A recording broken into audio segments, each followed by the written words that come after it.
It's Pioneer King, and I'm really excited to bring to you another guide to Curse of Strahd. This one is the Abbey of Saint Markovia, and this is probably one of my favorite places in all of Barovia. I've made a lot of changes, introduced some lore, some new content, new NPCs, so I hope you really enjoy it.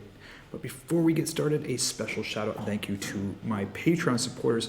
It's your support that allows me to make these detailed video guides, the PDF guides, and the Foundry adventure modules. That's right, everything you see in this detailed video, I've also put to pen and paper, well actually PDF, all bundled up nicely, as well as a Foundry adventure module. Everything you see here on the screen is actually a Foundry module. You can install it just like any module in the Foundry virtual tabletop system and enjoy the Abbey. If you're interested in the PDFs or the Foundry adventure modules, you can become a Patreon member and support me on this epic journey of Curse of Strahd. There's a link in the description below, patreon.com/Pioneer King. Now, special acknowledgements here that help make this video and this entire module come together. First and foremost is DM Andy. We've been on this journey together. He's been making these gorgeous battle maps, gracious enough to allow me to include the WebP versions in our Foundry modules in these videos. However, if you're playing on Roll20 or another virtual tabletop, or just playing at home and you would like these maps, they're available in grid, non-grid, night, day, weather effects. Head on over to DM Andy's Patreon page. There's a link in the description below. In addition, James RPG Art that does these gorgeous digital matte paintings that I love to use for Theater of the Mind. He's allowing us to use his WebP version in our Foundry module, but if you're interested in a high-resolution version, or if you want the animated versions, which I highly recommend, head over to James RPG Art. There's a link in the description again. Additionally, there's Blair with Scene Packer module. None of this Foundry stuff in this video would exist without Blair. He's made the module, allows me to create these adventure modules for you. If you're interested in creating your own adventure modules for Foundry, check out Blair's Patreon page. Again, there's a link in below. Now, a special shout out, especially for this one. It's taken a little while to put the Abbey together. I've been over the last couple of weeks moving, and the moving got delayed because where I live, it was olive harvest season, so all the workers had to go collect olives. But I am now filming kind of in an empty room at my new apartment, the desk, so I'm good to go. However, through helping me through this process and the timeline, some of the lore that I wrote and books that I put together in both the editing and the research was James Long, also known as Krog On It. So huge thank you to James Long for putting this all together, as well as all the Patreon members in this support. So really, thank you so much. This has been a really fun journey, and I really appreciate your support in making this all happen. So let's jump right into this. Again, this is all timestamped down below, so you can jump through this. And there's some epic changes that I made to this. I mean, I really love this location. The first thing I think we should talk about is the history. And as we talk about the history, there's in the background here, you can see this gorgeous, I'll just show you really quick. This is James RPG's Art's gorgeous matte digital painting. This is the static WebP version, but the animated version has the smoke bellowing and the birds flying and some snow flurries.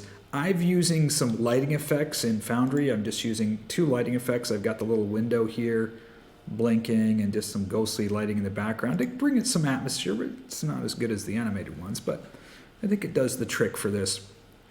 And it's a big thank you to James to allow us to include it in here.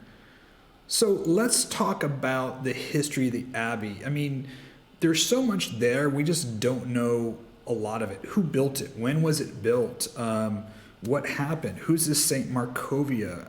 Why is Strahd interested? Who's the Abbot? There's so many questions we get there. And I just, Curse of Strahd didn't flesh it out. I mean, it's a beautiful location, and to be frank and honest, I was kind of disappointed they just kind of shoehorned in 60 Mongrelfolk with kind of a loose story of what happened to them, and the Abbey is kind of this mysterious person. So I really wanted to put this together and make it special. So let's talk a little bit about the Abbey. There's a description of the Abbey here in the top of the journal notes when you approach the Abbey, but I wanted to talk about the history here because I thought it was kind of cool and important that we put together. So the oldest building forming the Abbey is believed to be built around year 20. So game time, we're in year 750 approximately, okay? So the earliest building of the abbey was built almost 700 years ago, a little over 700 years ago, and it was an old manor that stood on this hill by a lord who had no heirs and no relatives, and he left his manor on the hill to his, when he passed away, to his chambermaid who was there and loyal to him. Now, during the reign, we're talking about the reign of the first king of Barovia, King Dostron the Hellborn, which we'll talk about later. There's some lore about that. The time was kind of a dark time. He was the king of the nine hells. It was a depressing era in Barovia at that time. This is long before Strahd, and this lord would allow people to stay at his manor. He never asked them questions. The weary traveler, the person seeking safety, because he had this nice manor. He was a very nice man.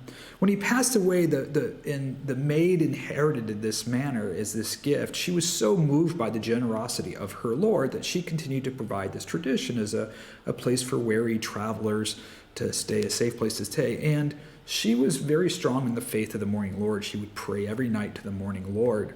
Now, when the king, Dostron of the Hellborn, passed away, there was a new dawn in Barovia. Things were nicer.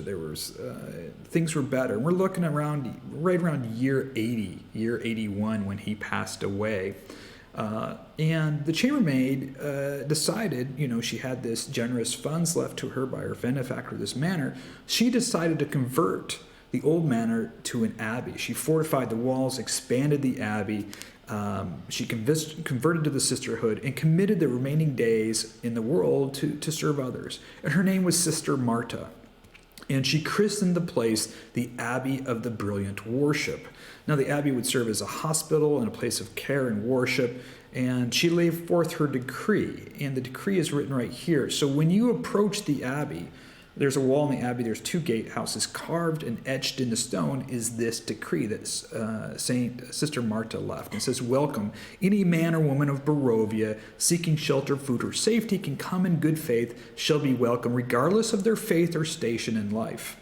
Those who come to share our bread and shelter shall also serve the abbey how they can for the benefit of others who seek a place of safety." Sister Marta, year 84. This was completed right around 2 or 3 years after that king of Hellborn passed away.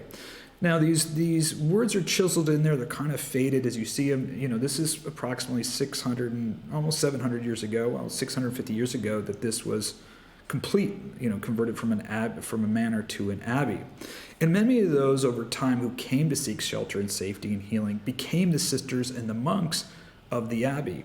Now, the abbey served for 263 years, from year 84 to year 347, when Strahd came to power and issued what was known as the Edict of Forbiddance to the abbey. He shut down the abbey because of Saint Markovia, and we'll learn about that here in a bit. But that gives you kind of the history, when it was built, who built it, how long it served as an abbey until Strahd kind of brought it to an end. So when Strahd came to power and the abbey was shut down, it turned into ruins and became desolate. We're going to talk about who the abbot is in a second. I want to introduce him because he comes later. He's a celestial being that arrives after Strahd and after this abbey incident occurs. By the way, you're going to be hearing some music in the background, and I'll tell you about it now. It's Bach's cello suite. I picked out some more melancholy pieces. And the abbot, when he came, he cast this spell of soft, peaceful music that can be heard all over the abbey, and it calms the Mongrelfolk and the flesh golem there. So you can decide to play it or not. I think it adds this kind of melancholy atmosphere. I really like Bach's cello suite, so you can hear it in the background. Let's talk a little bit about the Mongrelfolk, and I added a Kenku to this as well. So here's a big change to the Mongrelfolk, and kind of a change to the entire story of the abbey and the abbot. So the Mongrelfolk are cursed ancestors from the town of Berez. Now, the cursed was left then embarrassingly green tinged and warty and frog-like and whatever, and they started growing extra heads and extra animal stuff. And they're shorter than humans. They're about 4 to 5 feet tall, generally. They no longer fit for human society. Now, you remember if you've read the Fae quest, Barrez is the town of Strahd's vengeance, right? There's a lot of hatred that he's had for Barrez. There was a woman there he loved that they killed. Argynvost Holt that stood against him is right near Barrez. The Fae, the Water Fae, who kind of stood against him, stole the skull of Argynvost. So he's used Barrez. He turned it into a swamp. He created ruins. He cursed the Water Fae into a swamp Fae. It is his place to let all the other villagers and all the other villages of Barovia know, you screw with Strahd, this is what's going to happen to you. That place is cursed. It's a swamp. It's ruins. And the ancestors and the people of Barrez were cursed, and they slowly devolved into these mongrel folk. Now, the mongrel folk fled the swamp, and when Strahd took over, and the abbey became abandoned. So they took refuge in the around 355. They took refuge in the abbey. It was ruins and decay. For centuries, they continued to devolve and they started eating rats and rodents and living among the ruins. When the abbot arrived, he started to care for them. He helped them grow food. He gave them some basic education. He helped repair the abbey. He did whatever he could for these mongrel folk to give them some place of peace, to bring some civility to this kind of, for centuries, these mongrel folks living in this kind of decrepit old ruin. So he helped repair the ruins. The mongrel folk look malformed and kind of hideous. They're not super educated. And outside the abbey, the mongrel folk would be seen as hideous creatures. So they feel safe and welcomed within the abbey walls. Now there are Kenku here too. There's a small cluster of Kenku who settled in the abbey centuries ago along with the mongrel folk. And they are the ancestors for a handful of were-ravens who Strahd had captured. Remember, he's hunting down the Fae. He found out that the were-ravens are involved with the Fae.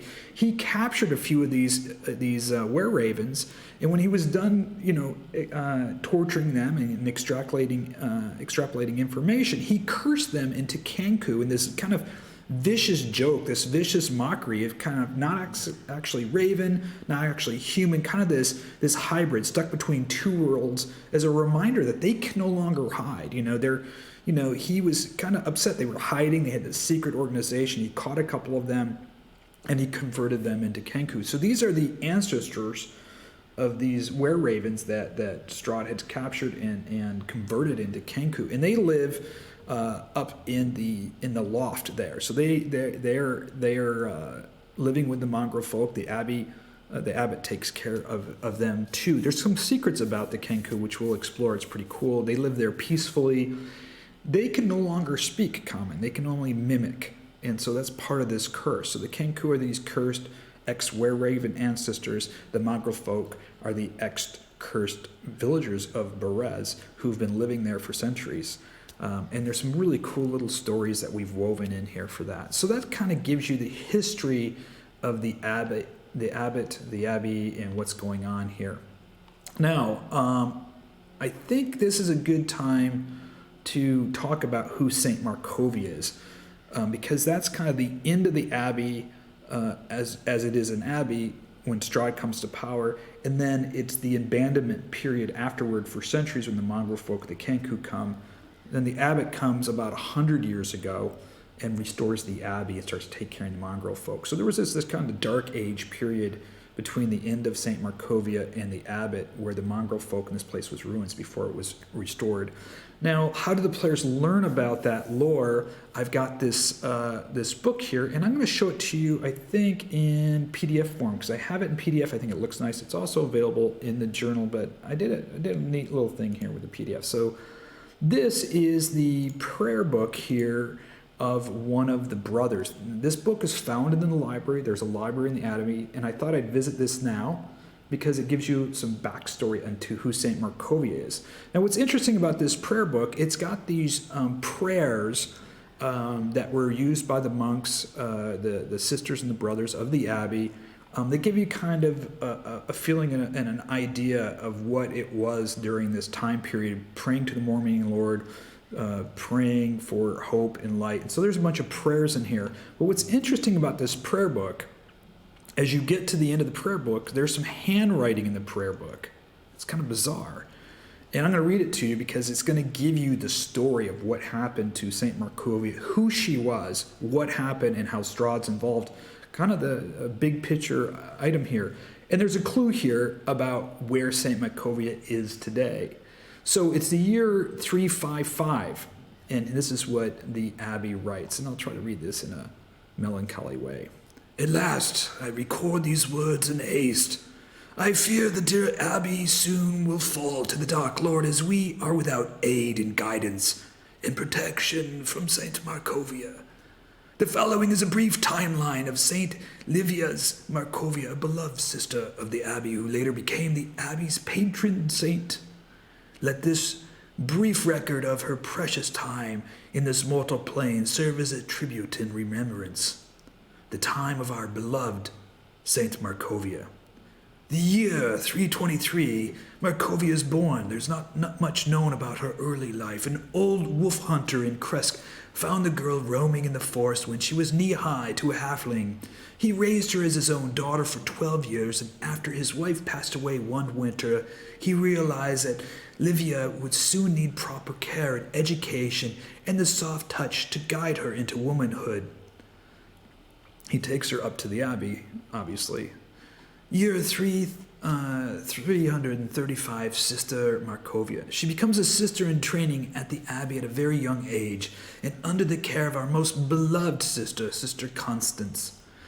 Markovia is well loved and spends her waking moments caring for the fallen knights and troops, battling the ongoing engagement with the Turg forces. Now, what's important to know here is between roughly 320 all the way up to Strahd, Barovia is in a war with the Turg forces. The king of Barovia, or the count of Barovia von Habsburg, has been fighting these forces, and then Strahd arrives during this entire period. So the Abbey has been turned into this field hospital with these knights coming in, and the sisters are taking care of these knights. This ties into Argynvost, the Knights of Argynvost, and also into Strahd, as we learn more and more from this kind of this last journal written in this prayer book. Year 341, Blessed Sister. The Abbey administrators realize whom Sister Markovia cares for in the ward recover quickly and miraculously. She becomes known among the knights as the Blessed Sister. Year 346, the Blessed Count. The most guarded secret of the Abbey is Contessa Sarah von Habsburg is with child, and she arrives at the Abbey in the cover of darkness with her mother, Countess Tasha. The Contessa is not well, and Sister Markovia midwives the birth to a healthy male boy.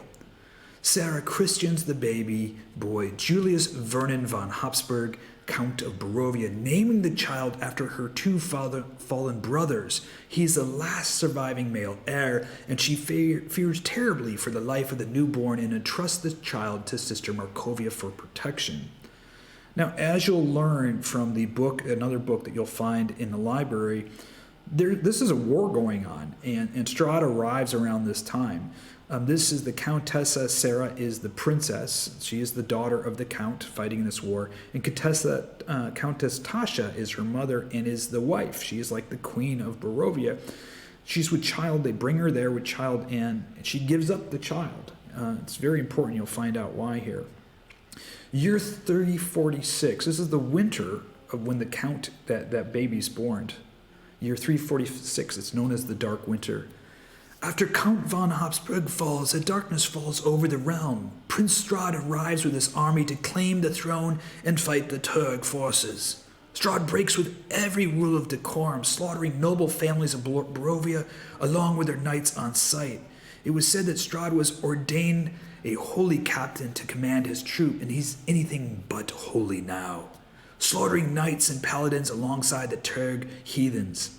Prince Strahd has even announced that Lord Argynvost and his knights, brethren to Strahd's same holy order, are traitors and will be slaughtered. Undead zombies and skeletons begin to walk the land. Wraiths and evil spirits are reported throughout the valley. The Knights of the Silver Dragon and Lord Argynvost continue to battle the Teague, the the undead, and even Prince Strahd's forces. A young, brave female knight, Laganda, is cared for at the Abbey. Sister Constance and the blessed Sister Markovia take care of this young female knight, Laganda, and she's blessed this young knight with the power of light against darkness to fend off the undead, the evil spirits that plague the land. So the winter of 346 is when Count von Habsburg, pretty much the ruler, the king of Barovia, is struck down in battle. Lord Argynvost, who is his ally, continues the fight. Strahd's there, and things are going pretty bad. Year 347, the Forbiddance. Prince Saad von Zarovich declares victory over Barovia and claims the land his own. He lays forth an edict of forbiddance to the abbey for providing aid to the enemy. The monks and sisters are no longer welcome to the village of Barovia. Fearing retribution from Strahd, Sister Markovia entrusts the royal infant to Ivan Ivanovich, the monk at the abbey, and a champion winter dog racer. Sister Markovia instructs Ivan to take the child through the dangerous snowy passes in the north, beyond the Baratok Mountains to safety. She entrusts the Countess Royal signal ring and telling him to be certain that no matter what happens, the father's ring, the crest ring of the Habsburgs, must stay with him. This tiny earl is the future of Barovia, the last of the von Habsburgs. He must be protected at all cost. So the baby of the princess, or the Contessa Sarah, the daughter of the king or the count, who's been entrusted here, she realizes that things are going south. She has the royal insignia ring of the von Habsburg family, and she gives the ring and the child to one of the monk, who's a winter dog sled racer, to take him through the snowy pass to leave Barovia at this time to secure the bloodline of the royal family. Year 350, the Shrine of the White Sun is built. This tells you about the shrine in Kresk, when it was built, who built it, why it was built. Year 350, Shrine of the White Sun built. The shrine is constructed near a pool of water in Kresk that was blessed by the blessed Sister Markovia. There is hope that the waters of the spring will provide the healing comfort for those who are ill, since the abbey is in forbiddance. The shrine becomes a place of pilgrimage among the Barovians who seek the healing waters. Year 352, Assault on the Kresk Abbey. In March 27 of 352, the Shrine of the White Sun makes Sister Markovia, a folk hero among the people of Barovia. One day, a platoon of undead zombies and skeletons and vampire spawns show up and lay siege to the abbey. The undead were hell-bent on destroying the abbey and executing the blessed Sister Markovia. There can be no doubt the devil Strahd is behind the attack. The blessed Sister Markovia, in defiance of the shrine, and the shrine is blessed, creating hope for Barovians, was a violation of the forbiddance and has infuriated the Dark Lord. The attack proves that Strahd has made pacts with darkness of an unimaginable power. The clergy of the abbey struggled against the onslaught, but it was blessed Sister Markovia who struck down the undead and the vampires one after another, like cutting down sheaves of wheat. The blessed Sister Markovia has proven to be a powerful ally and adversary to Strahd indeed. Shortly after the battle, the blessed sister laid out plans to march on Ravenloft to defeat the Dark Lord and free the Valley of this evil. Year 352, the same year, April. Year 352, Sister Markovia marches on Ravenloft, April 1st. Suffused with confidence born of righteous victory, blessed Sister Markovia advances on Castle Ravenloft. Villagers and clergy alike flock to her side, but she forbids anyone to enter the castle with her. A great battle rages throughout the castle and the catacombs, among the parapets and down within the dungeons. It is an epic battle that lasts for others, and there's nothing we can do but to pray. At one point, there's a deathly silence falls over the castle. Eventually, Strahd is seen limping among the ramparts of the castle. That is when we know the blessed Sister Markovia would never return. Strahd has long walked with a limp and a grimace of pain. It is said that she is trapped. He trapped her somewhere, Sister Markovia, in the crypts beneath his castle, and her remains linger there to this day. And that provides an interesting clue about the crypt. Markovia is captured there. And remember, she was a formidable opponent to Strahd. I mean, for her to go one-on-one against the Dark Lord himself and injure him, it looks to be significantly, and she's trapped there. There might be something of value in the crypts to the players left by Saint Markovia. Year 352, Saint Markovia. The Holy Order of the White Sun has officially declared the blessed sister Markovia to be Saint Markovia of Kresk for all her deeds, her selfless acts, and the miracle of the healing waters of the Shrine of the White Sun. The Abbey of the Brilliant Worship in Kresk has been renamed to the Abbey of Saint Markovia, and her spirit continues to guide us. Year 353. Strahd terrorizes the clergy. Word is spread of the deeds and miracles of Saint Markovia, giving the people hope. The Dark Lord enforces his edict to close the abbey and insists the monks and sisters turn themselves over for mercy under the threat of siege. The remaining monks refuse to relent and have fortified the abbey and closed it off from the rest of the world. We have pledged that we will continue to aid those who seek light and defend against the darkness. Strahd uses his underhand tactics, keeping wolves baying at the abbey walls night long, every night, maddening sounds that haunt our very dreams. His evil forces lay upon us so dark I dare not put it to parchment. So that's in 353, and here's the very last, year 355. The last vigil, the winter of 355. It has been 3 years since the Dark Lord has railed against our walls and enforced his edict. Our last hope begins to fade. Our food supplies run down to nothing. Many have died. From the cold of an especially bitter winter, the lack of food and sickness of the body as well as the mind. Those who have left in search of aid have never returned, and we have feared the worst. Only 3 of us remain, and we wonder if any will last till the spring to bury the fallen, for our fallen brethren cannot be buried in the frozen winter ground. At any rate, the last of us will not have the last rites performed. Not being able to rest in peace would be a horrific thing in today's Barovia. Yet I have volunteered for this task. I see it as an honor to have served my fellow man and woman. Let us stand against darkness. Be remembered. Blessed be, O morning Lord, I lay down at last to come and share my warmth with thy bosom. Brother Vallen, Yet Winter 355. This is a very important historical document. It's his contemporary recording of what's happening. He is the last monk to live in the abbey and going through this horrific time of great war. Then when Strahd comes, and Saint Markovia stands up for the people, and she is eventually struck down. Her remains, we don't know, her remains, her spirit, something remains in the crypt. So this is a very cool document. This is found in the library, but I thought I'd read it now and bring it up now because it gives you kind of an understanding of the atmosphere. We know when the abbey was built, what it was used for, the Great War. We know the kind of the conclusion, the fall of the abbey in the year 355. So if it's year roughly 750, we're talking, 400 years ago this was the last an abbey. Was about 400 years ago from when the players are there now, contemporary time. So Strahd is 400 years old. I mean, he's been there a long, long time.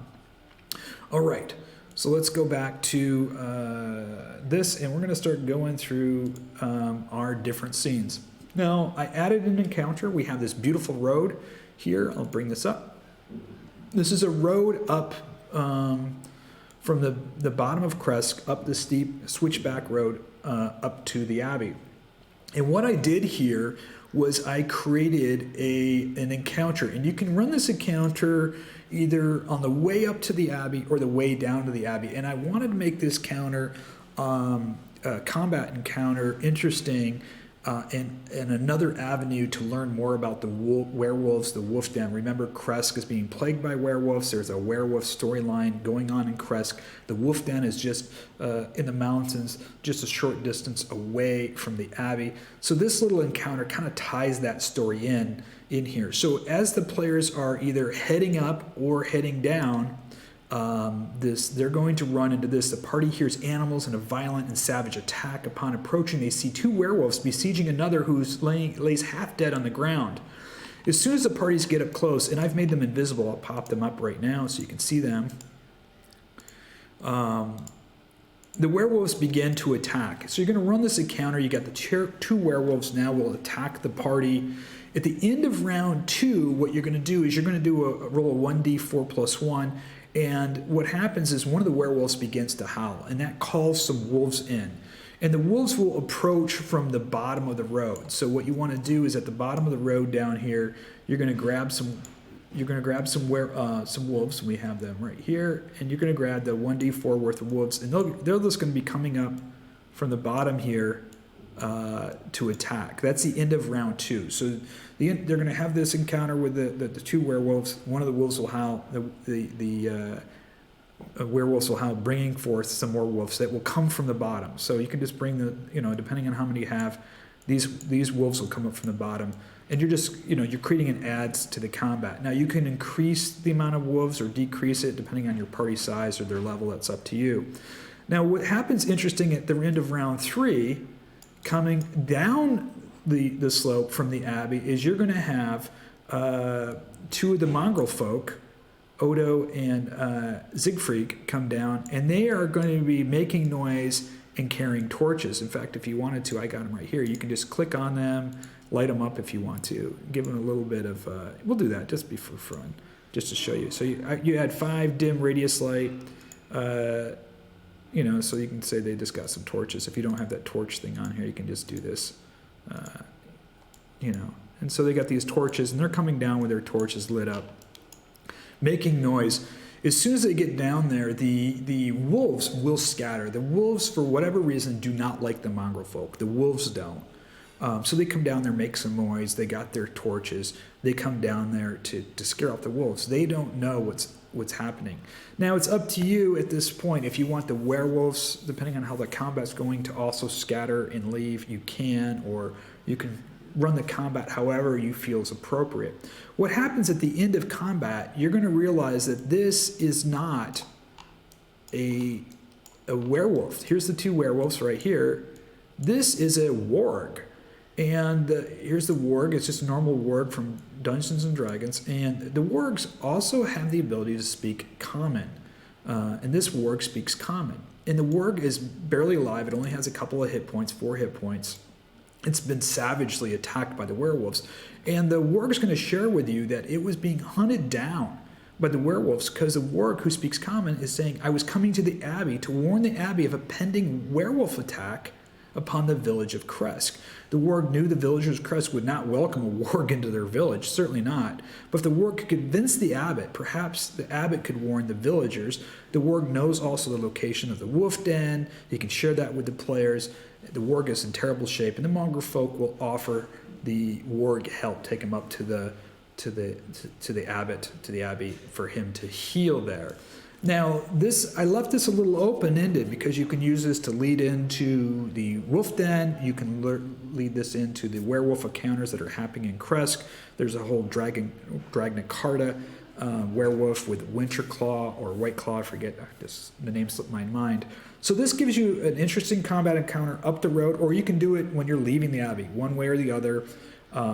It also allows you, it's an interesting way if you're doing it on the way to the Abbey, to introduce the Mongrelfolk. The two mongrel little guys come out with their torches, and they see the players first time. So you can have this as the first interactions with the players. So that's what happens here, is this neat road encounter on the way up to the Abbey with some werewolves. So this might be the very first werewolf encounter your players will have. So it'll allow them to stack up how those werewolves are.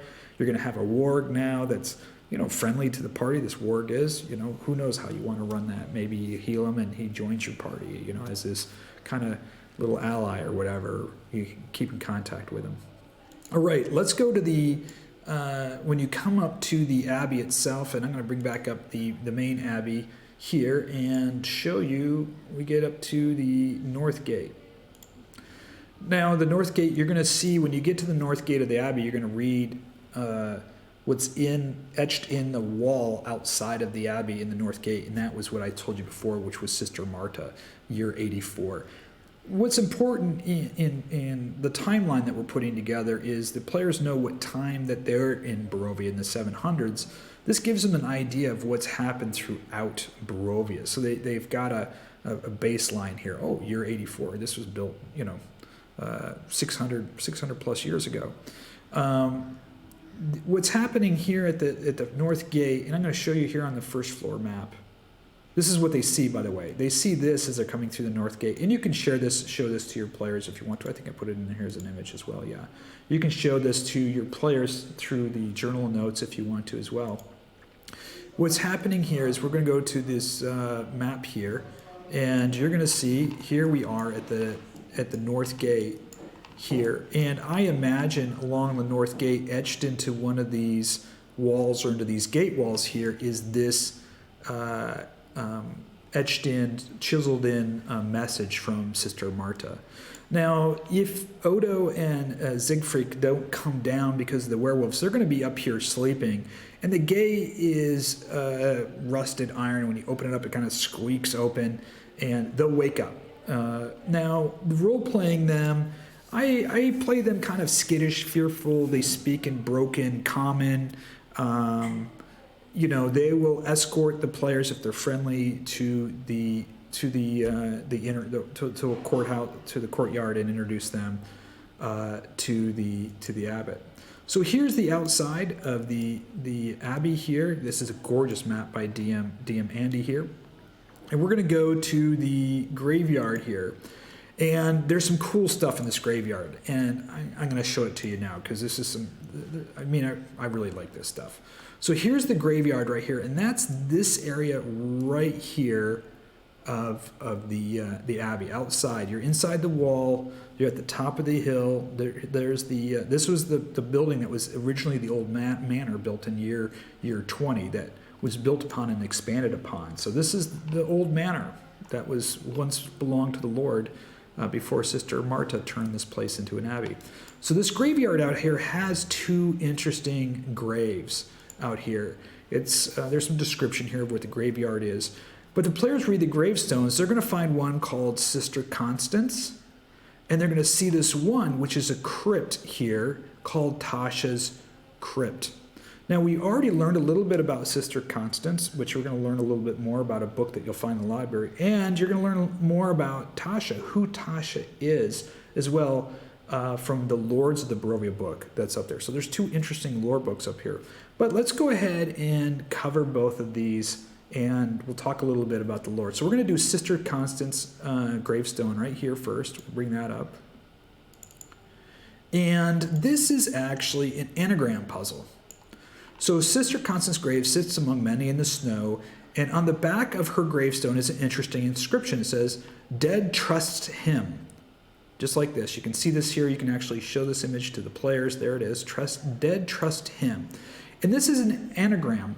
Now, if you look at the books, we looked at the prayer book. There's a mention of her in there. It says, she becomes a sister in training, Sister Markovia, under the beloved Sister Constance. So we already know who she is from the prayer book. There's another reference in year 346 about a female knight, Laganda, that comes there, and she's blessed, and they bless her with the power of light against darkness. So there's references to her in the prayer book. There's also a really detailed reference to her in the Legends of Laganda, which they can find that book in the library. And the sister takes care of this knight, this female knight, Laganda. And she says in here, and I'm not going to read this to you, I'll let you read it. I read too much as it is to you guys. But she says to this knight tells her, this female knight says, the land's kind of covered in darkness. There's these undead here. And this female knight who's being healed at the abbey prays, not for herself or for her fellow brother knight. She prays for peace. She prays to serve, in Barovia, for peace in Barovia. Sister Constance is so moved, she reveals her true nature. Sister Constance is an angel. She's an angel that's come there to kind of look over the abbey and take care of the knights. And she gives to Laganda this holy symbol of the sun, which is the holy symbol of Ravenkind. And Laganda uses it just to lay waste to the undead. I mean, she becomes known as the Knight of Light, right? All of Barovia finds out who this Knight Lagonda is, to a point that Strahd has to, go take her out. When Lagonda dies, it's said upon, right here it says, it's said upon Lagonda's death, the amulet returned to Sister Constance. Her spirit remains constant to those who serves and protects the order.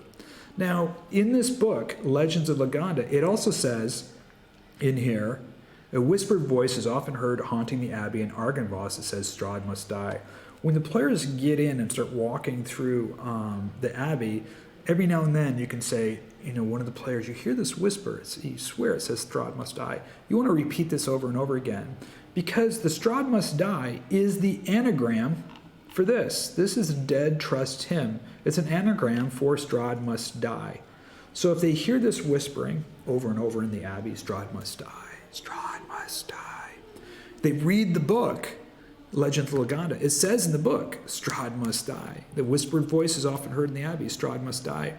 You look at the back of this gravestone, it said, dead trust him. Now, the players might say, if players notice the sentence doesn't read correctly, maybe bad grammar, or it's misspelled, you just said, that's just how it's spelled. It's exactly like that. Dead trusts him.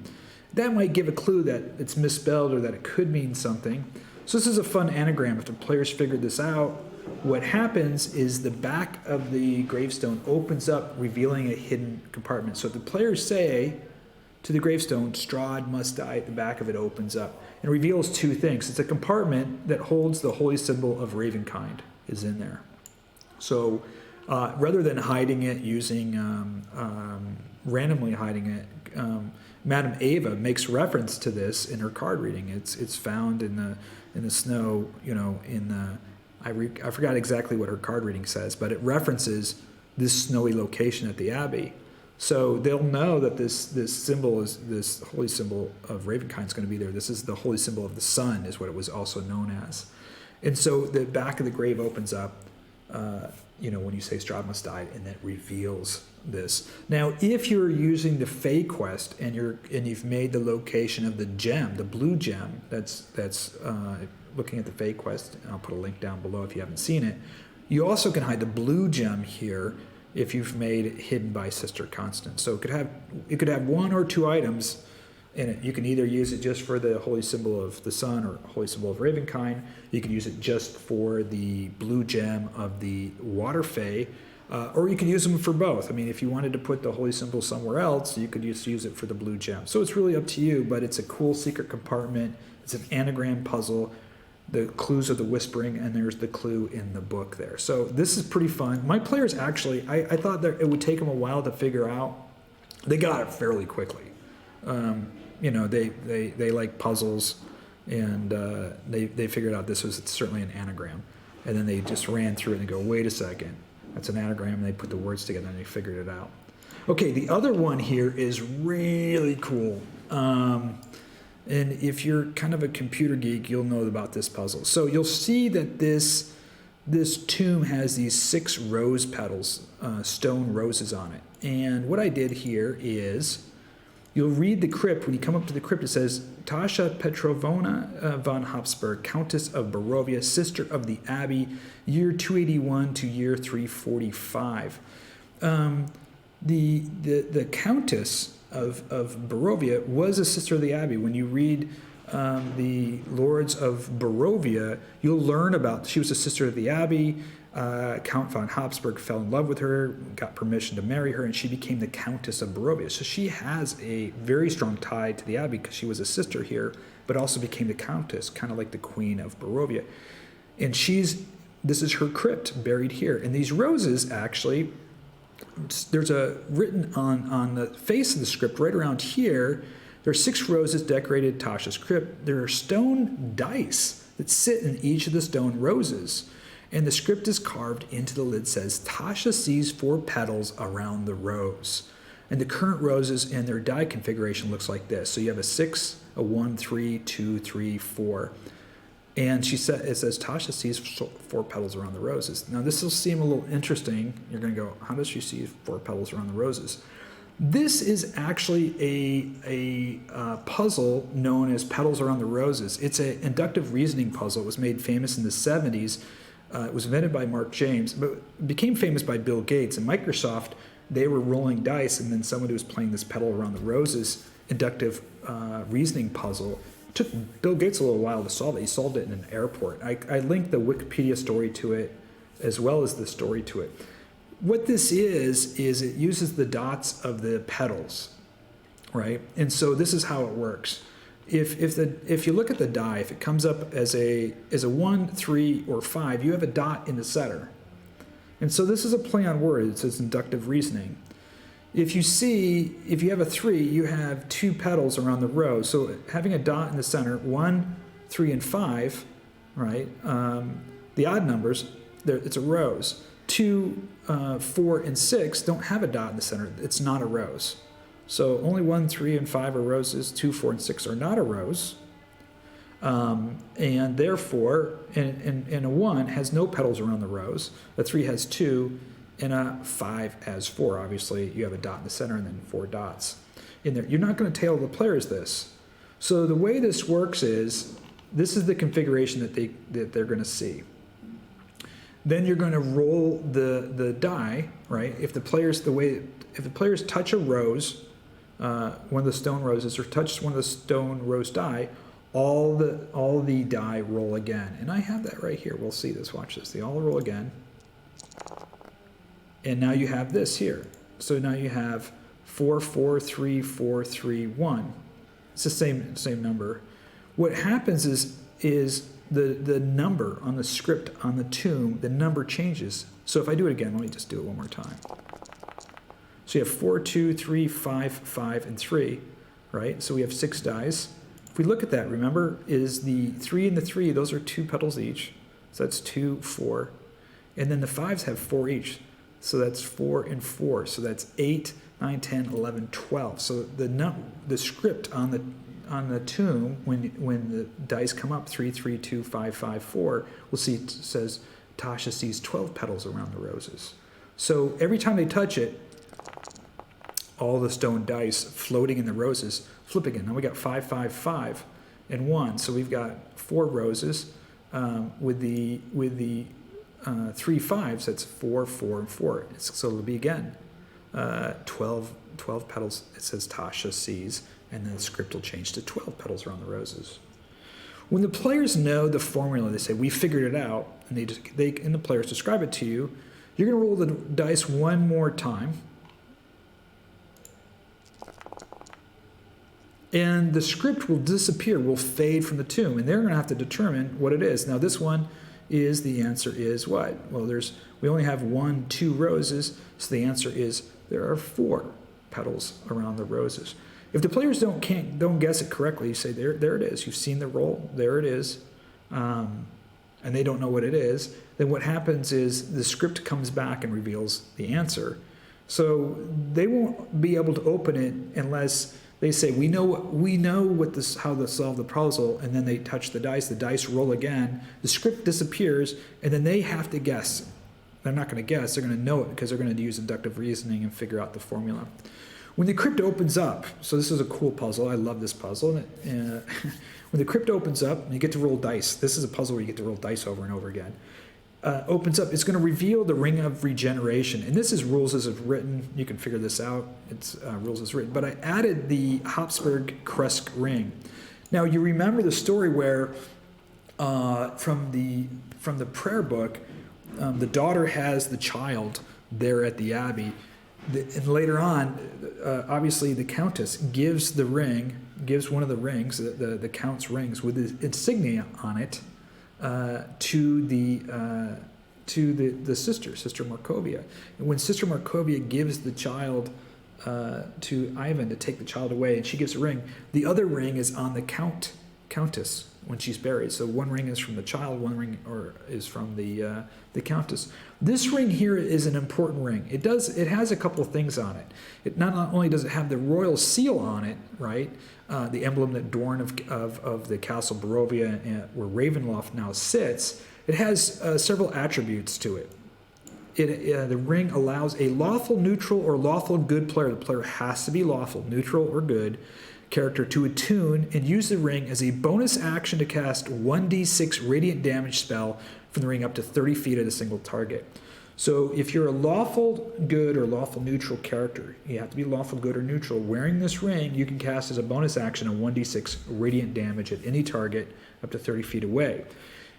If you happen to be and I think it is, any chaotic or evil character will be burnt with 1d6 radiant damage if they attempt to wear the ring. So if you're chaotic or evil of any kind and try to wear this ring, you're going to take 1d6 radiant damage from the ring. So it can only be worn and attuned to a lawful neutral or lawful good. Once attuned, the signal will also glow red. This is important for the Habsburg module, which is another quest I'm building, is the symbol of the ring at the top will glow red when a member of the Habsburg bloodline is close by. So that whole thing is you're trying to find the heir to the throne. So when Strahd's defeated, Barovia has its new king.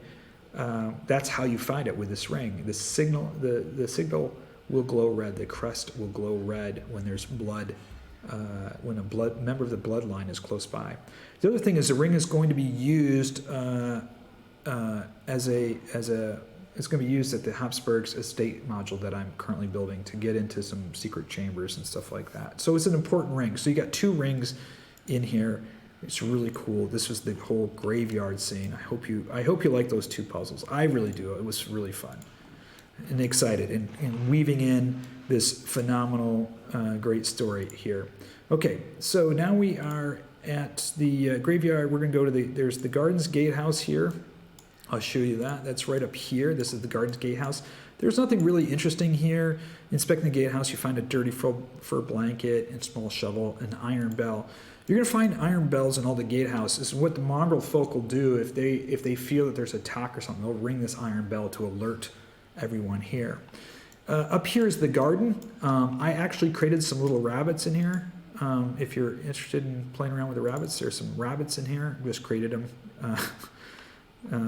Just jumping around. You can hunt some rabbits if you want to. So they're running around up here. There's also a chicken. There's a chicken. And you have a Mongrelfolk out here farming. So if you go out here in the farm, you'll see the gardens seem well maintained, light dusting of snow on the ground. There's a lone Mongrelfolk hoeing the ground and collecting potatoes, and the rabbits are scurrying around the ground. There's nothing of interest out here at all. Now, if you play Rules as Written, there's the Scarecrow and there's an item here. I didn't include that, but by the way, as you know, I put all the D&D Beyond links in here. So if you want to click on that and play Rules as Written, you can access the Rules as Written. Of course, you need to own Curse of Strahd at D&D Beyond to access it. If you have it electronically, or if you own the book, I have the reference to S9, the Gardens. All right. Let's go into the main. We have the main Abbey entrance. Again, above the entrance, you'll see Abbey of Saint Markovia is engraved above the entrance and says, "May her light cure all illness." Now, what you're going to notice is there's 2 guards standing at attention at the cold mist, and there's one large guard making rounds up there. Now, this is different from Rules as Written, because as Rules as Written, these are supposed to be scarecrows, and those 2 are scarecrows, but there's a huge, large ground. Huge, large guard walking around up there. Now, the guards are scarecrows in rusted chain armor and holding spears. Perception check or wisdom check DC 10.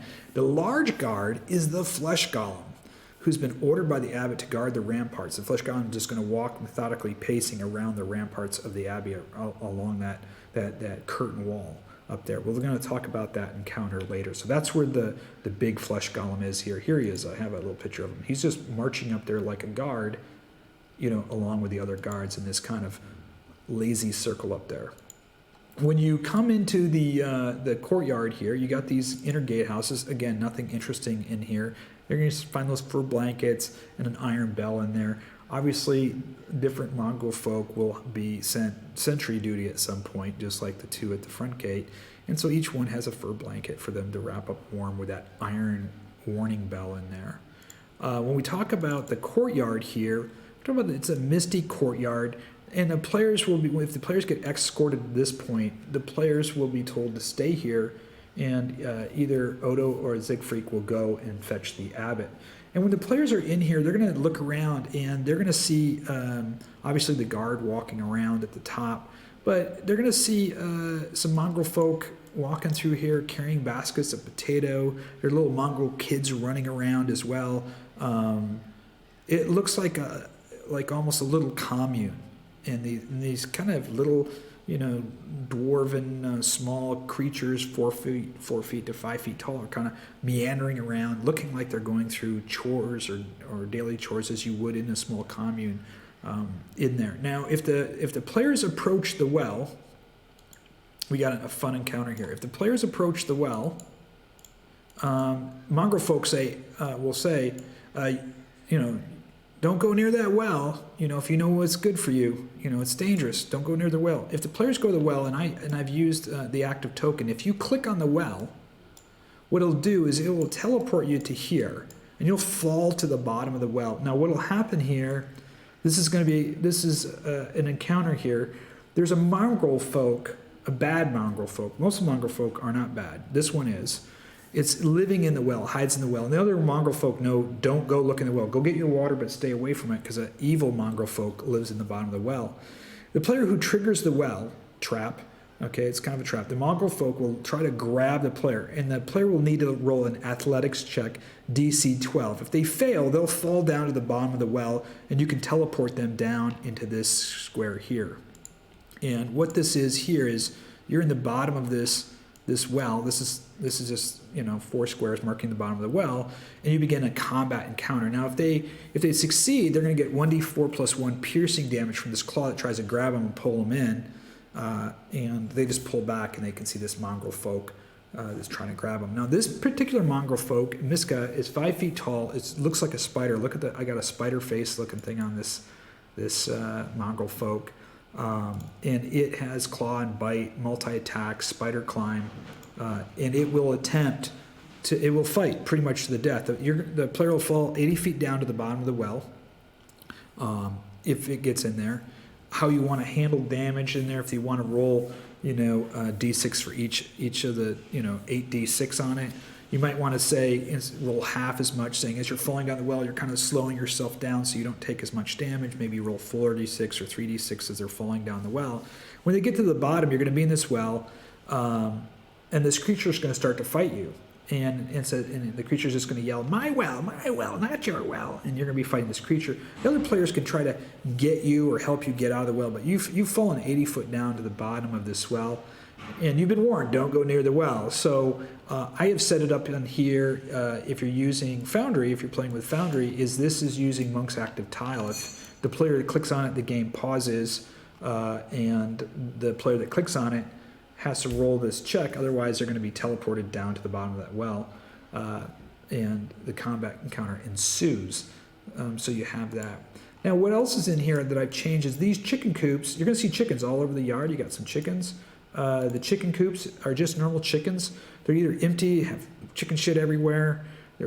Chickens are in there laying eggs. You're going to find one shed's going to be full of chicks, and then one shed is locked, and that's this one right here, and it's got a mongrel kid in it. And I made 2 different mongrels. This is the mongrel kid. He's been locked in there, by some other mongrel kids. He's kind of crying and whimpering in there, just being teased, being bullied. So you got one mongrel kid that's locked in, but the rest are just going to have chickens in them.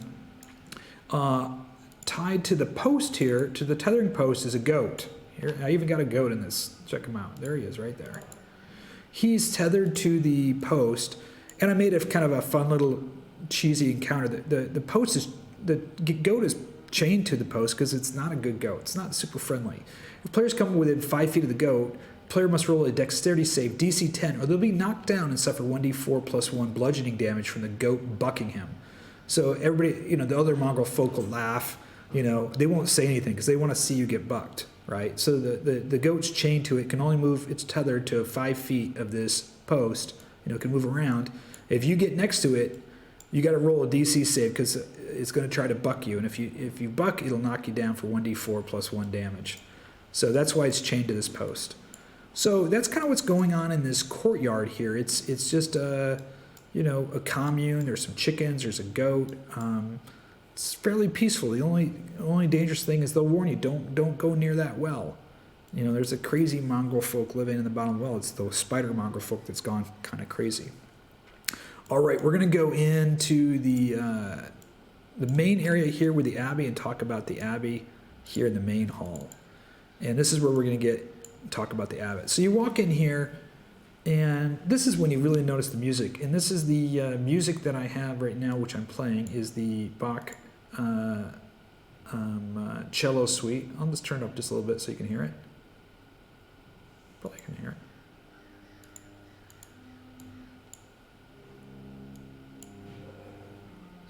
So this music is consistently playing throughout the Abbey, magically. And again, as I mentioned before, this music is to calm the Mongrelfolk and to calm the flesh golems. It adds kind of a feeling of melancholy. So I have that just playing all the time, and it's in a loop track there. And I've put together, I think, 4 or 5 pieces from the cello, Johann Sebastian Bach's cello suite. So as they walk in here, they're going to see, this room laid out. There's some votive candles lit over here. You can see, kind of tribute candles that are, and there's this dining table, and they're going to see this beautiful young woman with alabaster skin in silk tattered gowns standing by the table, staring out the window. That's her, seemingly lost in thought. That's here. And a hooded figure in a light-colored robe gently takes the woman's by the hand. He whispers something. And the figure slowly turns and smiles towards you with the grace of a saint. He says, "Welcome." And the words are warming. Now let's talk a little bit about who this abbot is. I've created some background to this abbot. You can just share how you want to share it with him. I've got a little bit of kind of little special lighting going around on the abbot, you can see. Okay, so the abbot is an angel. It's a diva, ageless, genderless by nature. The diva was sent to the dark realms to discover what had become of another angel, which was Sister Constance. Well, we knew that Sister Constance, I told you, was an angel. Sister Constance had been sent to the Abbey to provide relief during the Great War, several hundred years ago. And she has disappeared one day and was feared the worst.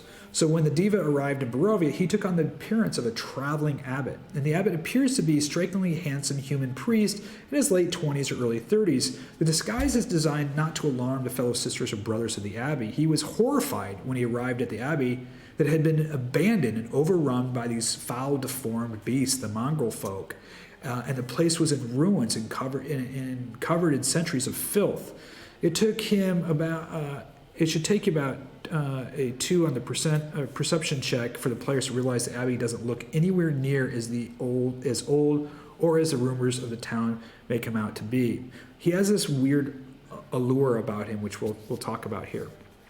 He did what he could for these creatures of the Abbey. He helped rebuild the Abbey, restore it. He began to search to learn what became of all the monks, the brothers and the sisters of the Abbey. And especially what he was sent here for, to find out what happened to his fellow angel, Sister Constance. Now, he searched far and wide, only to learn the land had been covered in this darkness following Strahd's trials and tribulations, and he quickly learned that many of the children of Barovia were born without souls. He learned that great power emanated from the mountains, and he discovered the Amber Temple, believing that it may hold the secret to the darkness of this mist that are covering the land. Unfortunately, his curiosity, like everybody else, proved to be his undoing. And even those before him, even the persons of angels of the purest of heart, he became corrupt by the Amber Temple. The abbot lost his way, not knowing good from bad, from light from dark anymore. Yet his empathetic nature remains strong, so he continues to seek out those to help and to guide, but he's unable to discern darkness from goodness. He's been saturated in this land of Barovia for so long, and from the corruption of the Amber Temple, he doesn't know. His moral compass is just gone. He doesn't know good from bad, light from dark. He's unable to leave Barovia due to the dark powers in the mist, and so he returns to the Abbey to take care of what he sees as his flock, the Mongrelfolk. Now, Lord Strahd soon learns about this very interesting being that's taken up resident at the Abbey, and he pays him a visit at first as Vasili von Holtz, a nobleman for crest. So Strahd learns that some mysterious kind of being has made his home at the Abbey.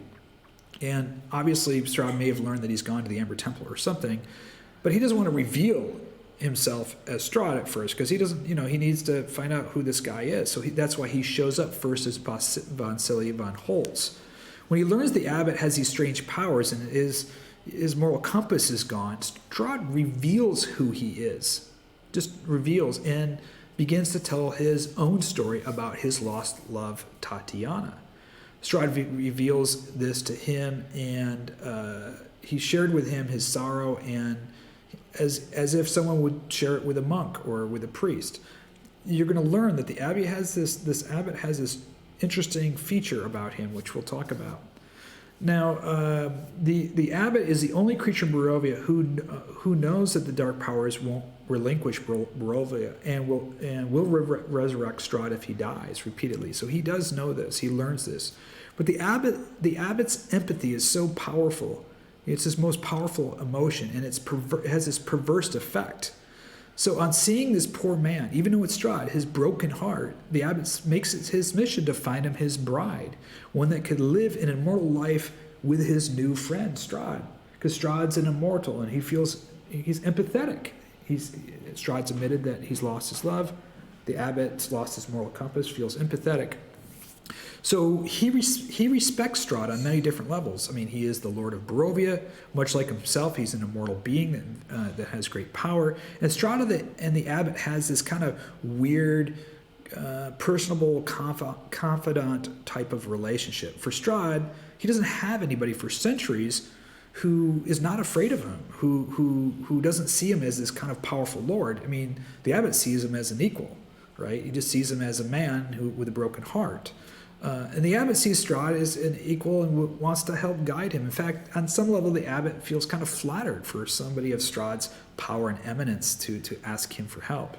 So the abbot has instructed Strahd to return to the castle, and he will seek a way to mend his heart and restore his love. Now, Strahd initially thinks that he's just going to restore Tatyana.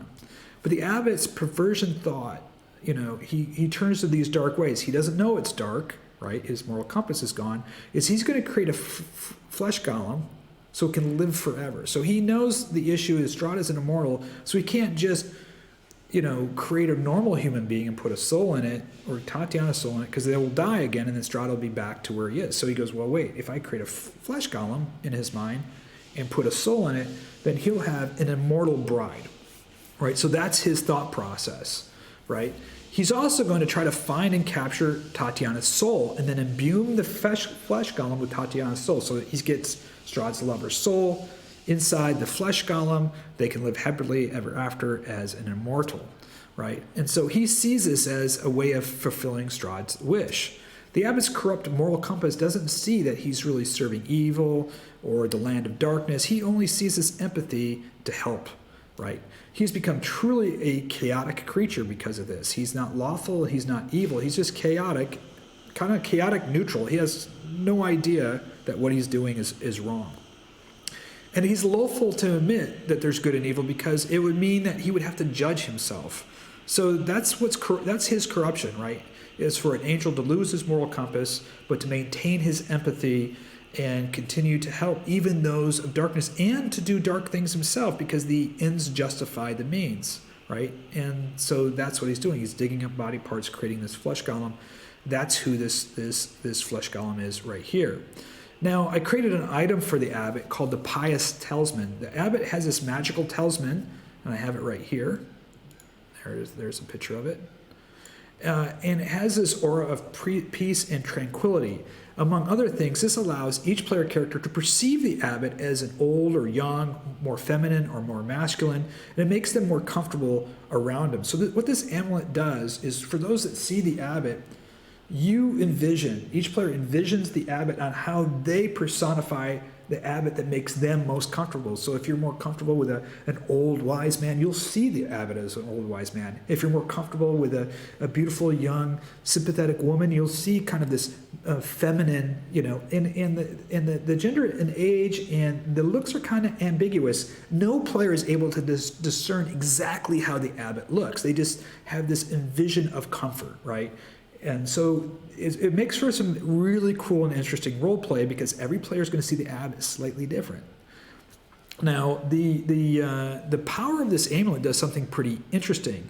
It creates this aura of peace and tranquility, as well as an illusion that the abbey he's extremely pious and he's going to be helpful. It kind of jacks up that empathy feeling. That that he's listening to you and he's going to be there for you. Very, very powerful. The player characters will roll to disadvantage on all saves and are hesitant to take hostile actions towards the abbot. So they'll have disadvantages on any saving throws as long as this abbot's there with his amulet. Now, a player wishing to take hostile action against the abbot must first roll a wisdom check DC 15. On success, the grip of the character in this tranquil aura, it will be shattered and broken, and they can engage going forward. This tranquil feeling of the abbot will break, and they'll just see the abbot, as this young man.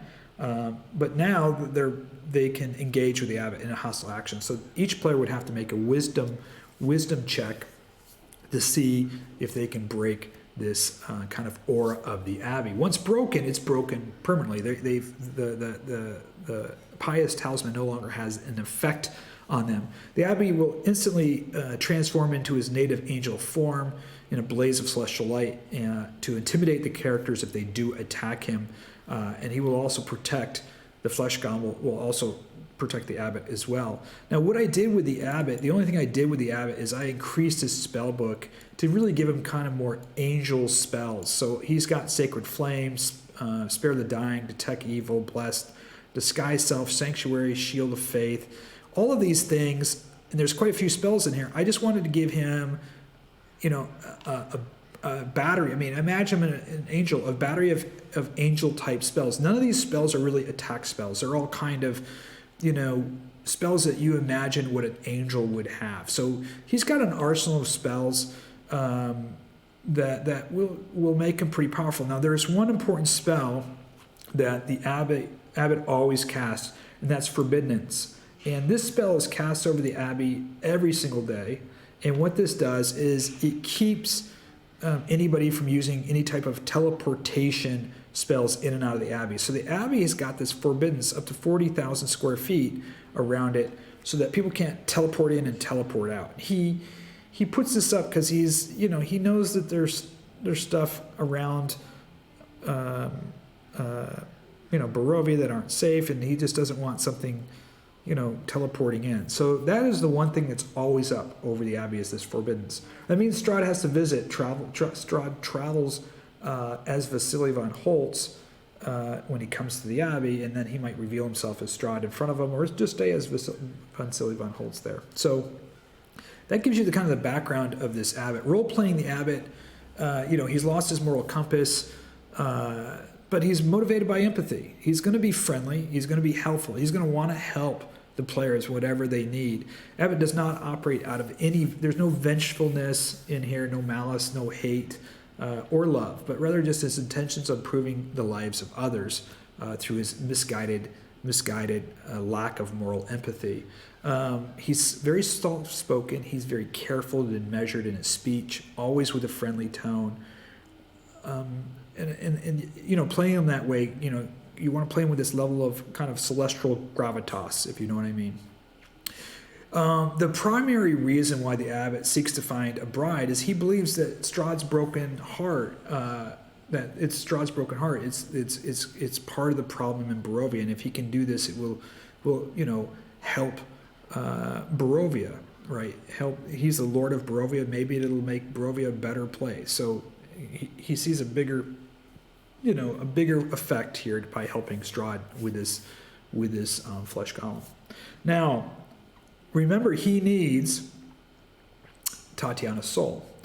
So this creates an interesting encounter. If the players show up and Irina is with the party, the abbot will be kind and realize that she has Tatyana's soul.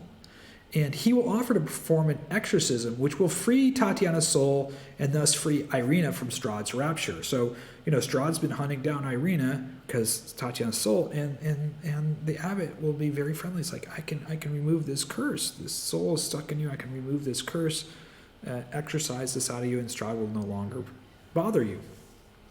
If the players roll an insight check, DC 15, and they're successful, the party will learn the abbot is telling the truth, but he is hiding something. If they roll high enough at DC 20, the party will learn the abbot knows that Irina will not be the same and perhaps even harmed if this exorcism is performed. So that's the insight check. Now, how does this exorcism work? I've got this really cool little thing here called the Soul Vial. The Soul Vial itself is a magical item. There's a faint script in Celestial that's written, etched into the soul vial, and this is a spell to withdraw a soul from any body and places it in the soul vial, and it also allows you to place the soul out of the vial into another body. The ritual itself takes about 1 hour to perform to either withdraw the soul or place the soul into another body. Now, if the players get this, they need to understand Celestial because it's a verbal spell. They need to be able to decipher the text etched in there. They need to be a level 8 spellcaster. It takes 10 hours to learn how to use the Soul Vial. So the Soul Vial is something the abbot has. He would, Irina would lay down in a bed and he would perform this service and would suck the soul of Tatyana and put it into the vial.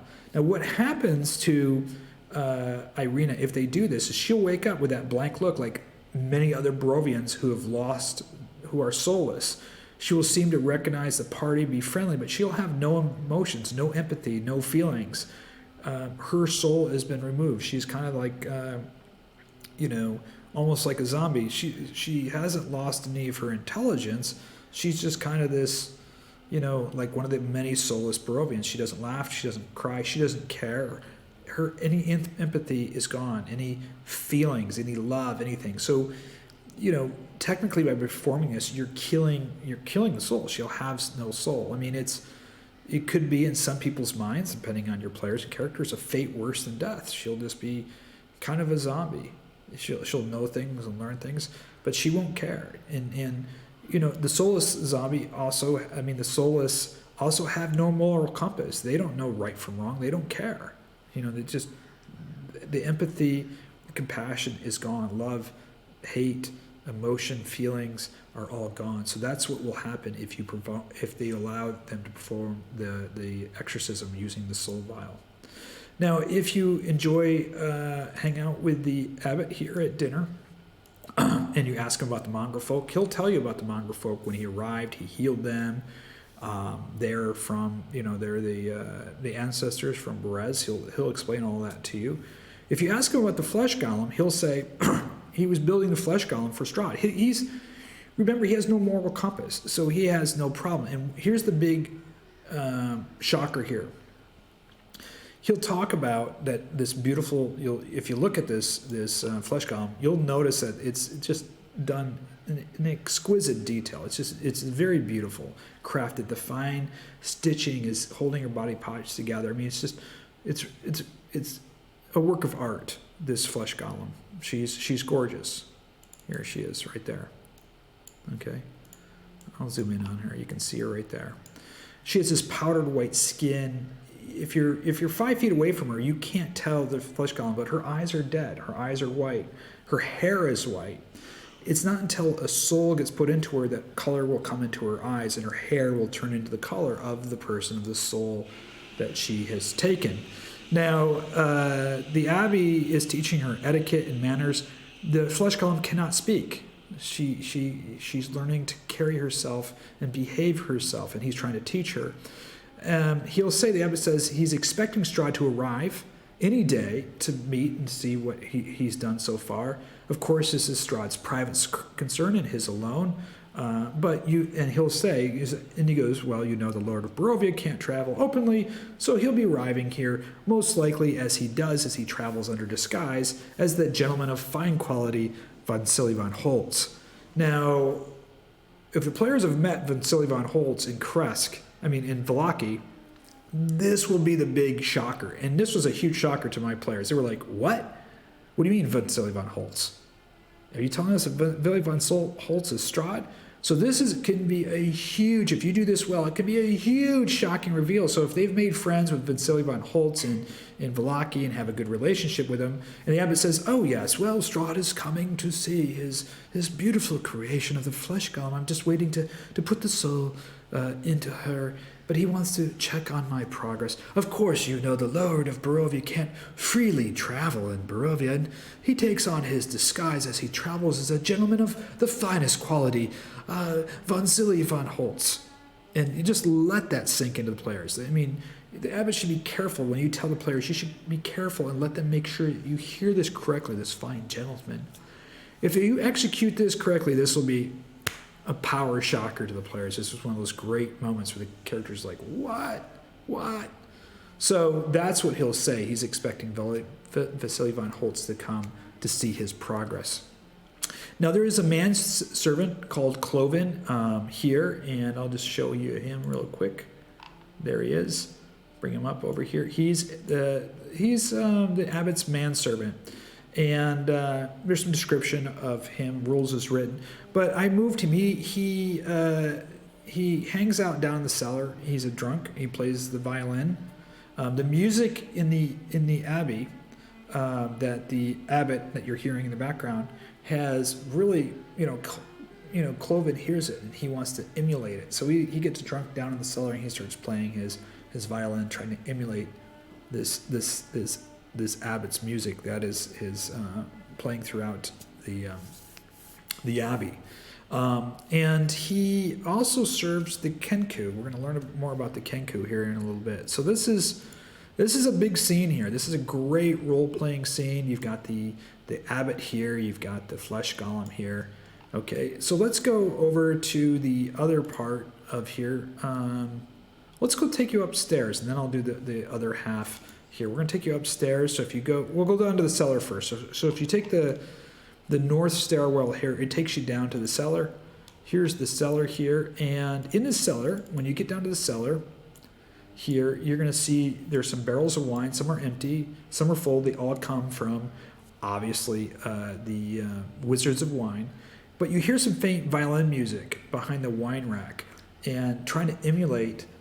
He goes down into the basement for two reasons, the cellar. To drink wine, because he likes to drink the wine. And one where he can practice his violin so nobody else has to hear him.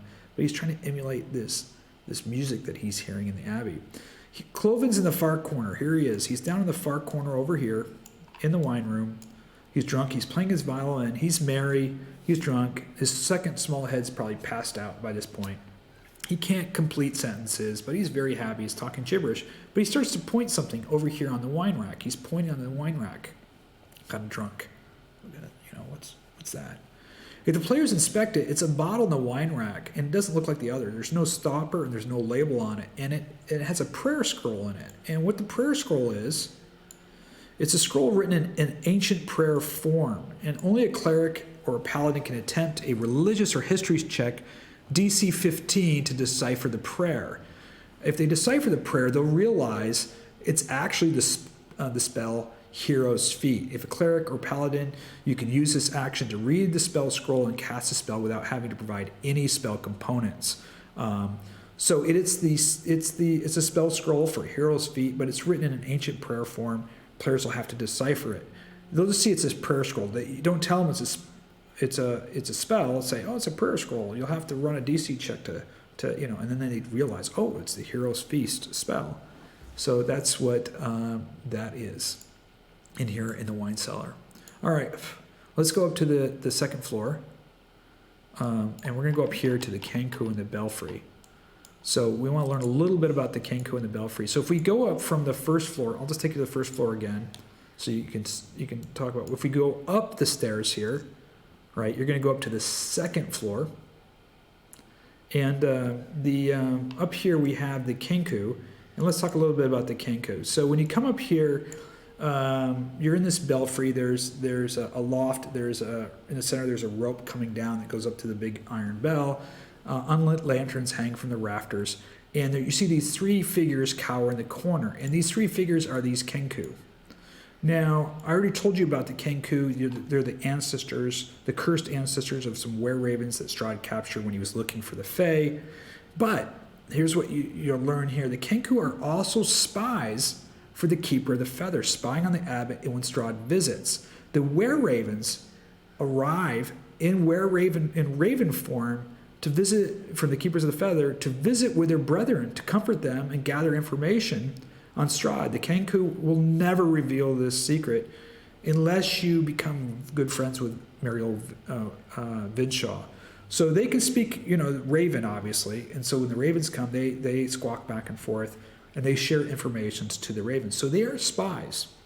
Even though, and they've been doing this for centuries. In the were-ravens, the Keeper of the Feathers, there's this kind of melancholy, this empathy that the ancestries of these Kenku put their life on the line to try to save the Fae, to try to save Barovia. And so these Kenku that are living here in kind of this sad state are super highly regarded among the Keepers of the Feathers. They're the ones that have given the most of themselves for their role to try to bring back light to darkness, to try to defeat Strahd. So they're treated with great respect, with great care, and with the greatest of empathy among the Keepers of Feathers. If there were any people in Barovia that the were-ravens and the Keepers of Feathers would die for to protect, are the ancestries, these Kenku ancestries, knowing what they've been through and what their ancestors been through to protect the secrets of the Keepers of the Feather and protect the secrets of the Fae. So great reverence they have towards these three Kenku. And so they come and visit and offer them aid and everything. And the Kenku continue to do their job. They continue to spy on the abbot and continue to spy on Strahd and share that information to the Keepers of the Feathers. So Muriel Vidshaw, the Keepers of the Feathers, know that this flesh golem female is being built for Strahd. Now, when you're up there and the Kenku become seemingly friendly, you don't attack them. Over on this table in the south corner, there's a tattered book, and it's a really tattered book. It is the Fanes of Barovia, an old copy of the Fanes of Barovia, which your players may already have. If they don't, here's an old tattered copy of it. Now, if the players pick up the book, the Kenku began to recite a section of the book that they've committed to remember. Remember, the Kenku can only mimic, and they can mimic this section because they've heard it over and over again. So they repeat it, in a squawking form. I don't know how to do a Kenku voice. I'll try. A raven sitting in the window of the castle overheard what took place between the prince and the water fae. It was no ordinary raven, it was a were-raven. Were-ravens flew faster than the prince's orders traveled to warn the two fae and the druids. For the prince of darkness, and he had sent minions to destroy the fae's circles. Find the gems he did. Capture remaining fae sisters. Force fae entrusted the green gem with the were-raven's squawk, who had proved to be honorable and loyal. So they repeat that. That's only part of the section of the book that they know. This is the section about them, the were-ravens. These Kenku are the ancestors of these were-ravens from the Fanes of Barovia. Now, they will point to themselves, because players won't know that they're were-ravens. They'll point to themselves and go, were-raven, were-raven, were-raven. And the players will start figuring out, wait, are these Kenku were-raven? Right? So they're going to have to try to communicate to figure out that the Kenku were once were-ravens. So the Kenku will point to themselves, were-raven, and the Kenku will point out to this window, right? This window right here points south. They'll point south and go, green gem, and they're going to be pointing towards the Wizard of Wines. So this is this interesting way. It'd be a fun role-playing experience, interesting way of dealing with the Kenku, the were-raven lore, and all that kind of stuff. You got the Fane, the Book of the Fanes here as well. Pulls in that whole Fae quest, the green gem, and all of that in here. So I really like this. By the way, Cloven will sleep up here. Cloven is also kind of the caretaker for the Kenku. He'll bring them food and takes care of them, et cetera, et cetera. So That's the loft and the belfry with the 3 Kenku up here. So we're gonna go outside. We're gonna do the wall up here and the giant golem here. So we got the curtain wall with the golem. So the golem is going to be pacing and going along this wall. So you're going to see, you know, the scarecrows in tattered shirts. If you go out this door, and the courtyard is about 20 feet down below, it's a 2d6 damage if you fall down this side or you fall down on this side. If you fall down on this side, right here, not down in, you know, this here, this is 20 feet below, this is 20 feet below. But if you fall down over this side, this is a 400-foot tumble. It's not going to be fun. So this huge flesh golem, Abbot has created. This was his first experiment, his first flesh golem. It's been ordered to engage anyone who attempts to scale the wall or ventures into the curtain walls. If the players attempt to scale or cross along the curtain walls, if they go out here, the flesh golem will engage them. Because he is very simplistically understands his orders. Don't let anybody over the walls. That's it. And so he just goes around in a circle along this wall. That's all he does. He's like a methodical robot. If the golem will attempt to toss any creature over the curtain wall. Now, if he grabs you over here, he's not going to fight you to attack you. His job is to throw you off the curtain wall. So he's going to either throw you down in the courtyard below or over this side. But if the flesh golem happens to be over here and throws you over this side, that's a 400-foot drop. So he'll immediately engage. If he sees you up here on the curtain wall, he's going to immediately engage. Now, none of the Mongrelfolk, the Kenku, nobody walks outside on the curtain wall. In fact, some of them will say, yeah, you should go up there. But if you don't ignore them, they'll go, okay, well, maybe you know better. But this flesh golem will throw you off the wall. He's not here to fight you or destroy you. He's just to throw you off the wall. That's the only thing he'll do, is to throw you off the wall. So he's just doing laps up here. And he'll move. As soon as any creature comes up over this wall, anybody that walks on this thing, he's going to throw you off. That's all he's going to do. So it makes kind of for an interesting encounter if you want to try to get across to the other side without the flesh golem getting you. I thought this would be fun because you have this kind of wraparound curtain wall with a flesh golem going around it. If you want to go from this side of the second floor to this side of the second floor, then you're going to have to kind of rapidly try to make it around the other side. Without the flesh golem throwing you off. So it's kind of this, you know, maybe chase, playing tag kind of thing. If the players go back inside or jump off the wall, the flesh golem ignores you. So its danger zone is just this curtain wall area. Let's go back to the first floor, and we're going to do the Kenku section over here, where all the where all the Mongrelfolk live up here.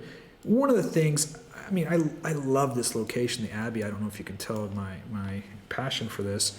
But it just bothered me that they just shoehorned a bunch of Mongrelfolk in here, and everything. I mean, it was 60 Mongrelfolk. Are you kidding me? It was just crazy. And they didn't flesh it out. And I wanted to really put a story and weave a story into these rooms and everything. So that's what I did here. I'm really excited to share this with you. So the first one here is the foyer.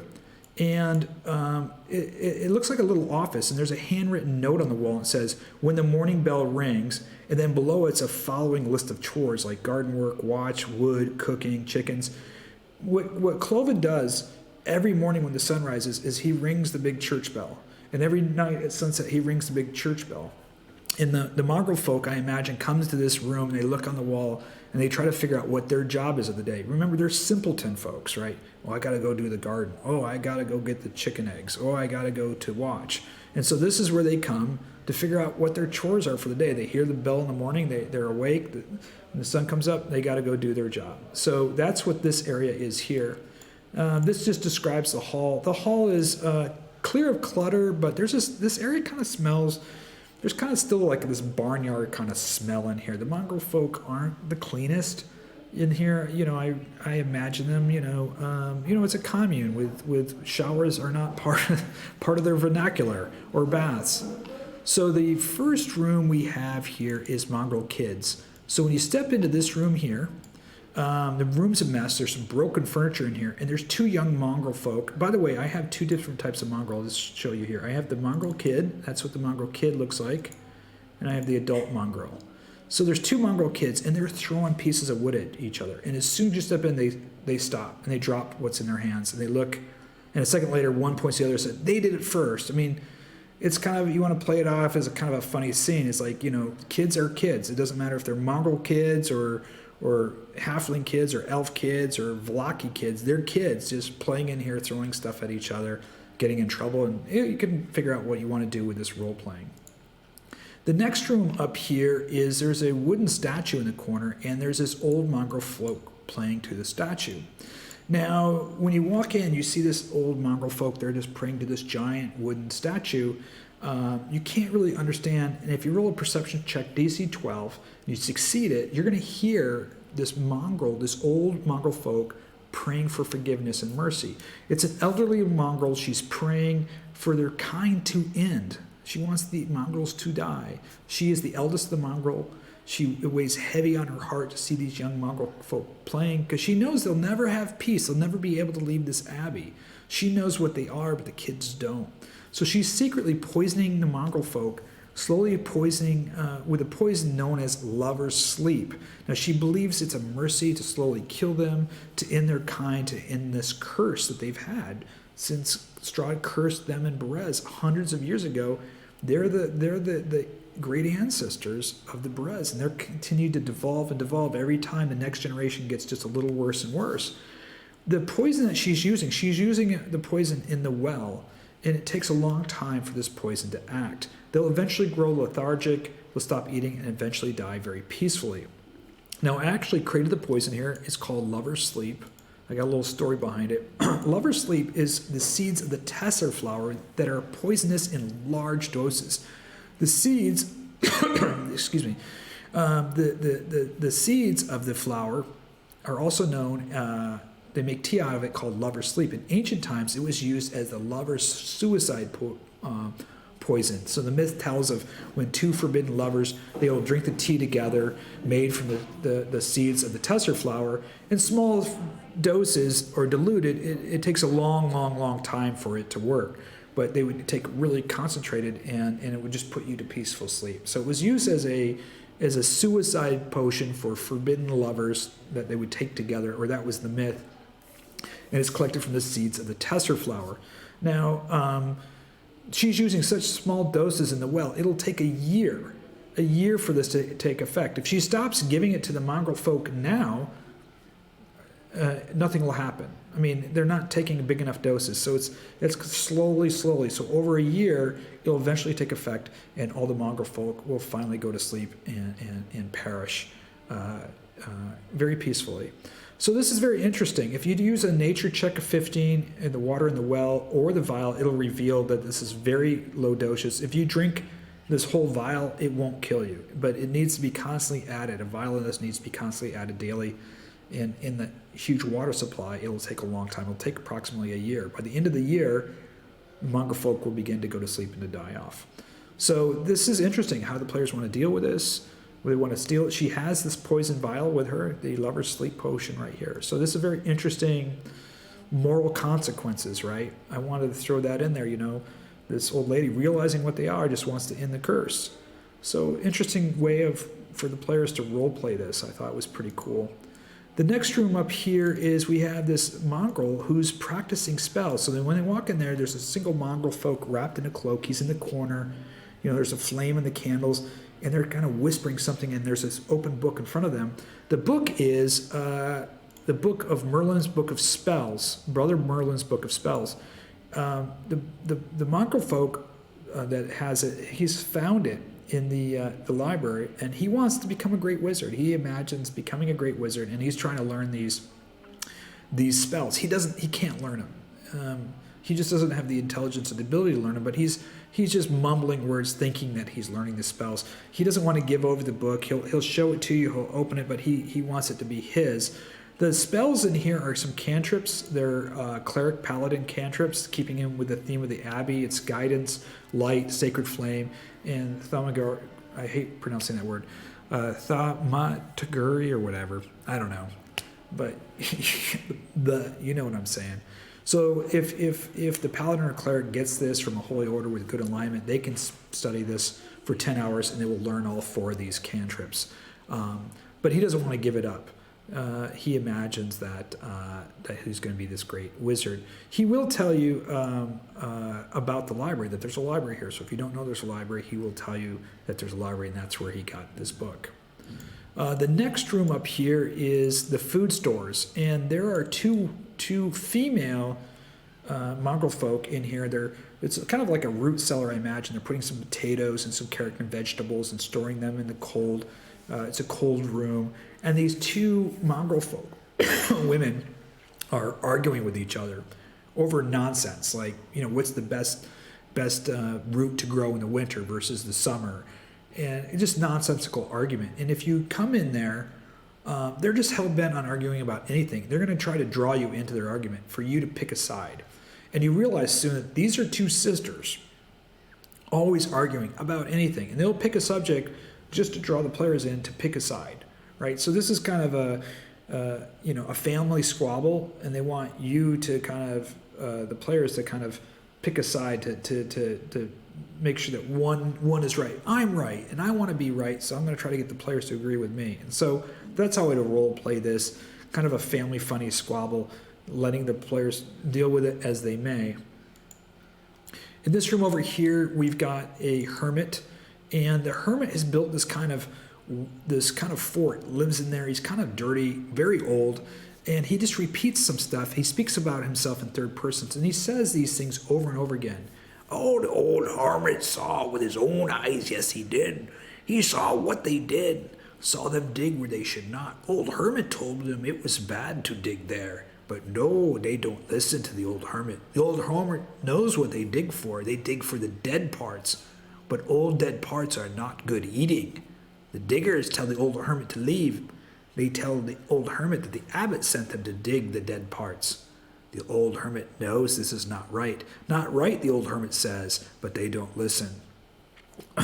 What the old hermit's doing is describing that some of the Mongrelfolk has gone down to the village of Crest to dig up the body parts out of the grave for the abbot to build the flesh golem. So he's kind of crazy. He's talking in third person. What you want to do, I've put some samples in here of what he says so that the players are trying to figure out what he says, and they'll put the pieces together, like digging up body parts, whatever. The players will probably know, they've been in Crest, that the graves, there's been grave robbing going down there. Well, it's the Mongrelfolk being sent down to get body parts for the abbot to build his flesh golem. So he's bothered by this. This old hermit Mongrelfolk's bothered by this, and he's repeating this, what he's seeing in third person over and over. And so that's his little story. We got the next one here is the Mongrelfolk Nursery here. And Mongrelfolk mother is tending to 3 Mongrelfolk babies, and the babies are crying. The longer you're in there, the sooner the Mongrelfolk mother will ask you to leave and be quiet. But there's some babies in here. How you want to deal with that, it's up to you, but I thought it'd be cool to have like a little nursery. And then I think this is the last of them. No, we got 2 more Mongrelfolk rooms. This one's very cool. So there's 2 little Mongrelfolk girls playing dress up with a doll. So they have this doll. You can see the doll right here. And these 2 little Mongrelfolk girls are playing dress up with this little doll. And, with some old tattered clothing. And they're giggling and laughing like little girls would. But the players will notice a glitter that reflecting from the doll catches their attention. If they inspect the doll and pick it up, it's a statuette of Saint Markovia. And I have that right here. Here's a statuette of Saint Markovia. It's a golden statue. It's worth 250 gold, and it grants any good aligned creature +1 on all saving throws. Here's a picture of it too. If you're wondering who this statuette is, that's Joan of Arc. And I thought Joan of Arc is kind of a perfect image of Saint Markovia. So I used an image of Joan of Arc as this statuette that the little kids are playing with there. So it's a cool little item. It's worth 250 gold, but having +1 bonus to saving throws, that's awesome. So that's the statue of Saint Markovia the little kids are playing with. And then the last one is the bone room. And so if you step into this room, the whole room has got all these bones scattered all over the floor. The window's kind of open. There's some cold air coming in. And there's the elderly Mongrelfolk who's picking up bones. He's carefully looking at it, and he tosses one to the ground, and he picks up another, and he sniffs it, looks at it, puts it in his bag or his basket, picks up another one, throws it on the floor. what you realize is he's collecting bones to make soup stock, and he's looking at the bones. This is a drying room. So the bones in here are left to be cold and dry, and the coldness also preserves any gristle or marrow on the bones. The bones, if you do a nature's check, I mean, they're various animal bones. There's chicken bones, rabbits, goats, even wolves' bones in here. And they just use this as a drying room to dry up the gristle and the marrow in there, and then he's smelling them to see if they're dry, and then he's going to collect them to make some soup out of these bones. So that gives you what's going on with the Mongrelfolk in there. And I wanted to create, some interesting stories, what life might be like for this commune of Mongrelfolk, rather than them just, shoehorning them into a room and getting ready for combat encounters. If you try to attack any of them, they will fiercely attack you how they want. Now, what I've done here is I've created a roll table. So if you want to know the features of the Mongrelfolk, each Mongrelfolk has a unique feature. So instead of giving them all unique features, I created just a roll table for you to assign a unique feature to each one of them. So dark vision, flying bat wings, amphibious, keen senses, two-headed, and you can roll that for each one of the child or the adult Mongrelfolk in here. Okay, the last part we're going to go to, which is really cool, that I like, is what we've done to the second floor hospital. And this keeps in with the theme of the what happened to the Abbey, Saint Markovia.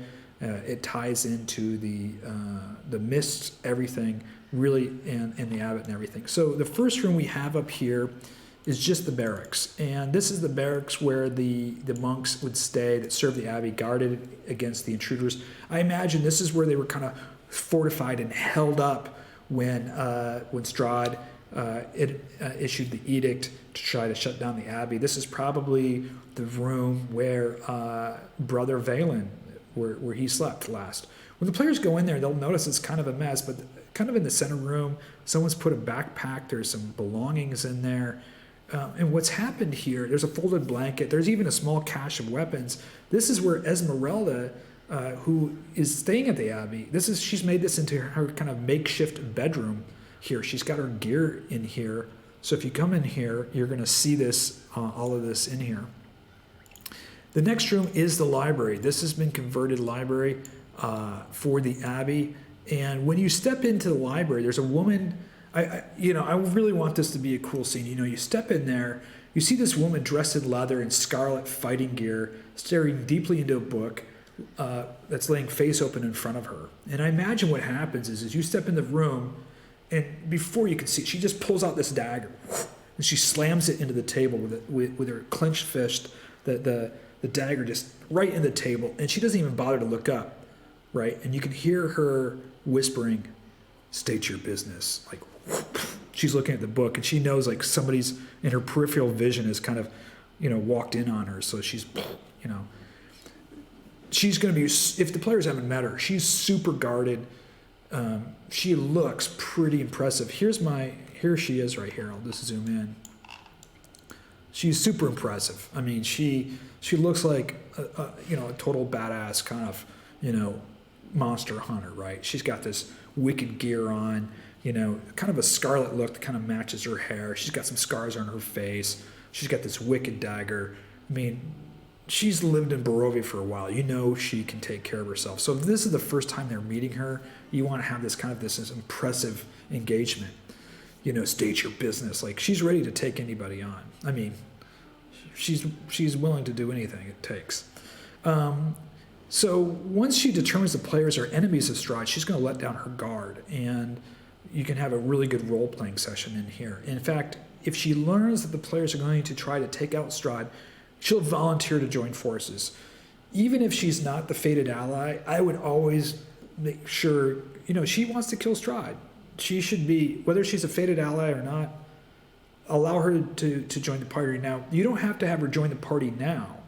What I would recommend doing is, so she's not traveling with the party now, she's like, I have some, tasks to take care of.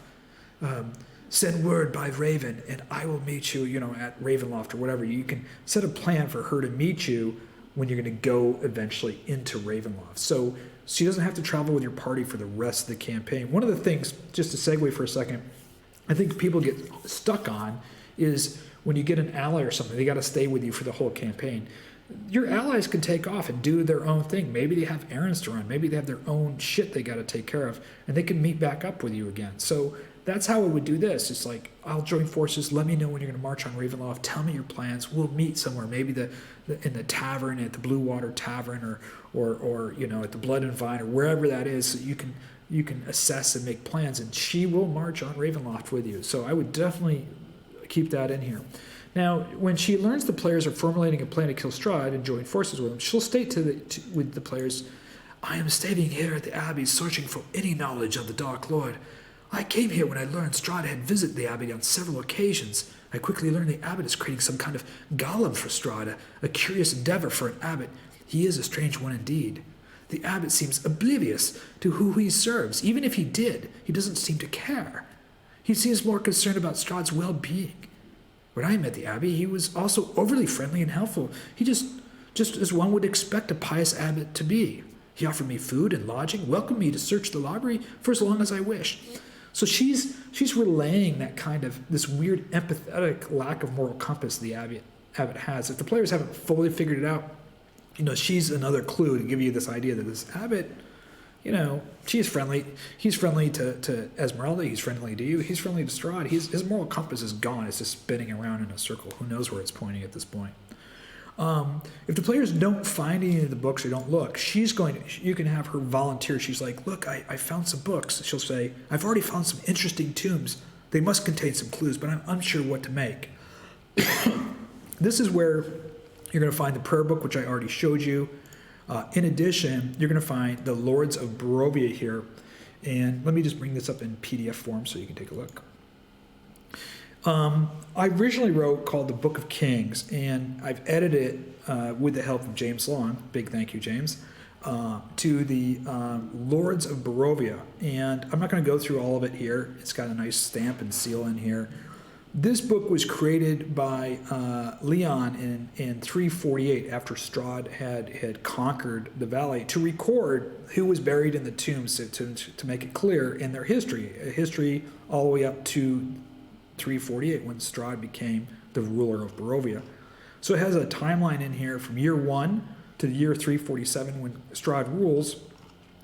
What's interesting about this book is it gives you a little backstory of each person, the year, you know, who took over, year 81, year 113, year 175. And the little stories give you a little idea what might be buried in these crypts, whether you want to open these crypts. There could be some cool weapons or magic items. What the important part the player should read is the last king here, which is Lord Falcon von Habsburg, Count of Barovia, known as Habsburg the Merciful, and he ruled for 56 years until he was killed during the forces. It does tell you in here about Tasha, the sister and the healer of the Abbey, who was romance struck the Barovian court, and Falcon von Habsburg was permitted to marry his sister Tasha after a long engagement, and then she bears 2 sons, Vernon and Julius, and a daughter, Sarah. And it's her, the sad part of it is right here. It says, Count Tessa and Sarah were captured outside of Kresk by the Turk forces before they could escape and were executed. Count Tasha, or Sister Tasha, was buried at the Abbey in Kresk shortly thereafter. It's rumored the Princess Sarah was with child. Some believe she gave birth to a child at the Abbey in Kresk before being captured. If true, the bloodline still lives on. So this tells you about what happened pretty much right before Strahd died. And what's important about this bloodline and this child that lives is there is a future king of Barovia once Strahd is killed. And it's a whole new location that I wrote in. And it tells you what the location here is. The Countess Tasha's husband, the Count, built a manor near the Abbey as a display of his love for her. And she thought of it as her second home. Tasha cherished this, being able to spend time making rounds at the hospice at the Abbey. So right near the Abbey, there's a manor, huge manor built in the woods, built by the Count of Barovia as kind of a summer retreat, if you will, away from the castle where Ravenloft is, which used to be Castle Barovia. There's a manor there, and I'm building an entire encounter about this manor, about the Count Habsburg's manor. And this is where you can discover more about the bloodline and eventually discover the heir to the throne. So when you defeat Strahd. You have the heir to the throne. The last part of the book tells about Strahd here. How he took over and became the ruler in year 347. Ruled for 1 year as the writing of this tomb. In the back of it, it tells you the name of each crypt, crypt number, and who's buried there in their year. So the players can read this and get some clues of what might be buried in the crypt. They actually have the crypt number, the year, and it gives them some ideas of what might be buried in the crypt. It's a really, really cool book of lore. Again, all my books of lore are available for free, by the way. There's a link down at the bottom to the books of lore. So check that out. The other book here is The Legends of Laganda. Now, I wrote this a while ago, but I've updated it to tie in a little bit more of the sister Constance and tie it in where it's buried. I also changed it here and updated it. It says, according to, and I'm just going to tell you the beginning of it because it's kind of cool. Laganda was an orphan girl taken by Lord Argynvost, who raised her as his own daughter. As a master of battle, tactics, sword, and combat, he trained his daughter in the only way he knew, and she took to the studies, becoming one of the greatest fighters he had ever witnessed. So this is, Laganda, this knight, is really an orphan child, becomes the adopted daughter of Lord Argynvost, and she becomes one of the female knights of the Order of the Silver Dragon. So this is her story, and then when she falls in battle and is taken care of at the Abbey, she's big friends with the people at the Abbey, they give her, Sister Constance reveals herself as being an angel, right, and gives Laganda the amulet of the holy symbol of the sun. And Laganda wears the holy symbol of the sun proudly and slowed untold numbers of undead skeletons and zombie warriors. She became known far and wide throughout the valley as the people's hero, the Knight of Light. So she's wearing this amulet, just slashing down and slaughtering the undead, which is part of Strahd's forces. Strahd ends up killing her in her sleep, and when he kills Lord Argynvost as a silver dragon, he kills his daughter too, Laganda. It is said that upon her death, the amulet returned to Sister Constance. Her spirit remains constant to those who serve the order, protect the sick, and defeat the darkness. And then it says at the bottom here, which gives you the hint of opening up Sister Constance's tombs, is this whispered voice in the Abbey in Argynvost as Strahd must die. Many believe it's Laganda's soul crying out in protest of her father's and her treacherous deaths at the foul hands of the Dark Lord. Some believe she has become a revenant hunting down the undead as she did in life. So she is a revenant. When we get to Argynvost Holt, you're going to learn that she is a revenant. And it is her spirit, her voice. It's whispering in the halls of the Abbey and whispering at Argynvost over and over, Strahd must die, which is the anagram for death trusts him on the back of Sister Constance's tomb, to open up the tomb to get the symbol of the Holy Sun or the symbol of Ravenkind here. So those are the books there. You've got the Brother's Tomb, which we already discovered, the Legends of Laganda, and the Lords of Barovia. All three of these are super valuable items for the players to have in here. Really, really cool. So let me just go back here. So that's the library. Really cool scene. You get to meet Esmeralda. You get to find these three cool books. So let's go up here to this room here, which is the Haunted Hospital. And I rewrote this area because I really wanted to tie in Saint Markovia and Saint Constance more. So when the players walk into this room, it's a spacious chamber with these old bed frames here. It's kind of upturned and it looks kind of disheveled, actually, in old ruins. But as they stepped into the room, a soft glow and angelic music fills the room. And I actually have the angelic music here, which I will turn on as I go through this scenario. So let's turn on the angelic music. Here we go for the ghost scenes.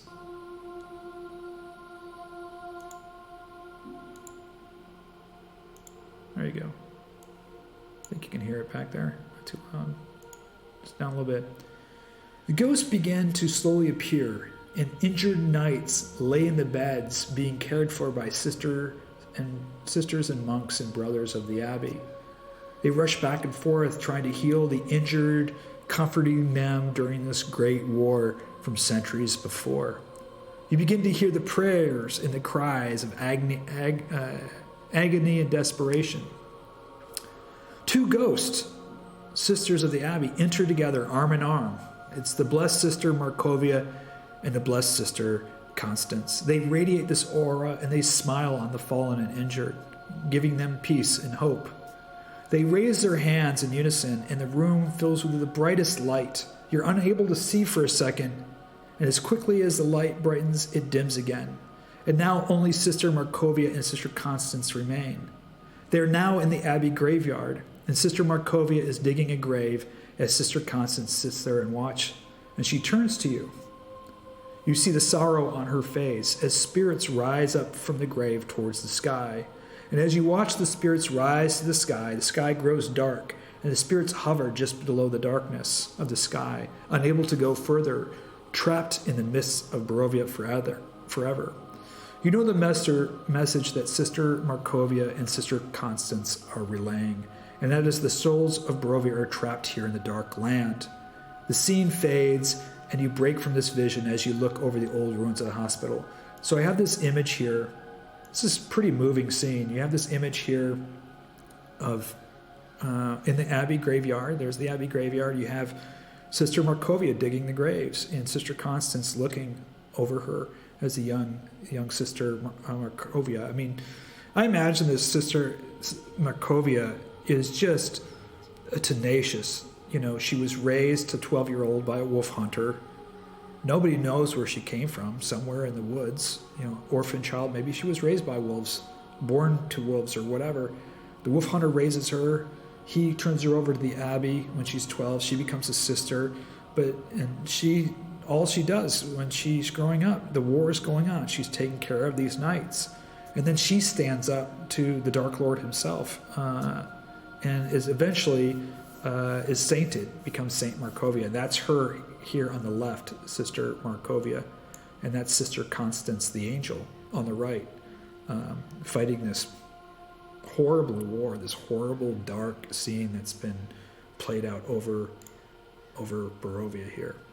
So that's the scene here. It fades back. So I wanted to give the image again. We're repeating over and over this story of Saint Markovia, and Sister Constance, this great war, the darkness that Strahd's brought, the mist. This all ties in to the mist, the Fae quest, what's happened here, what the players need to do to free the people of Barovia, get rid of this mist.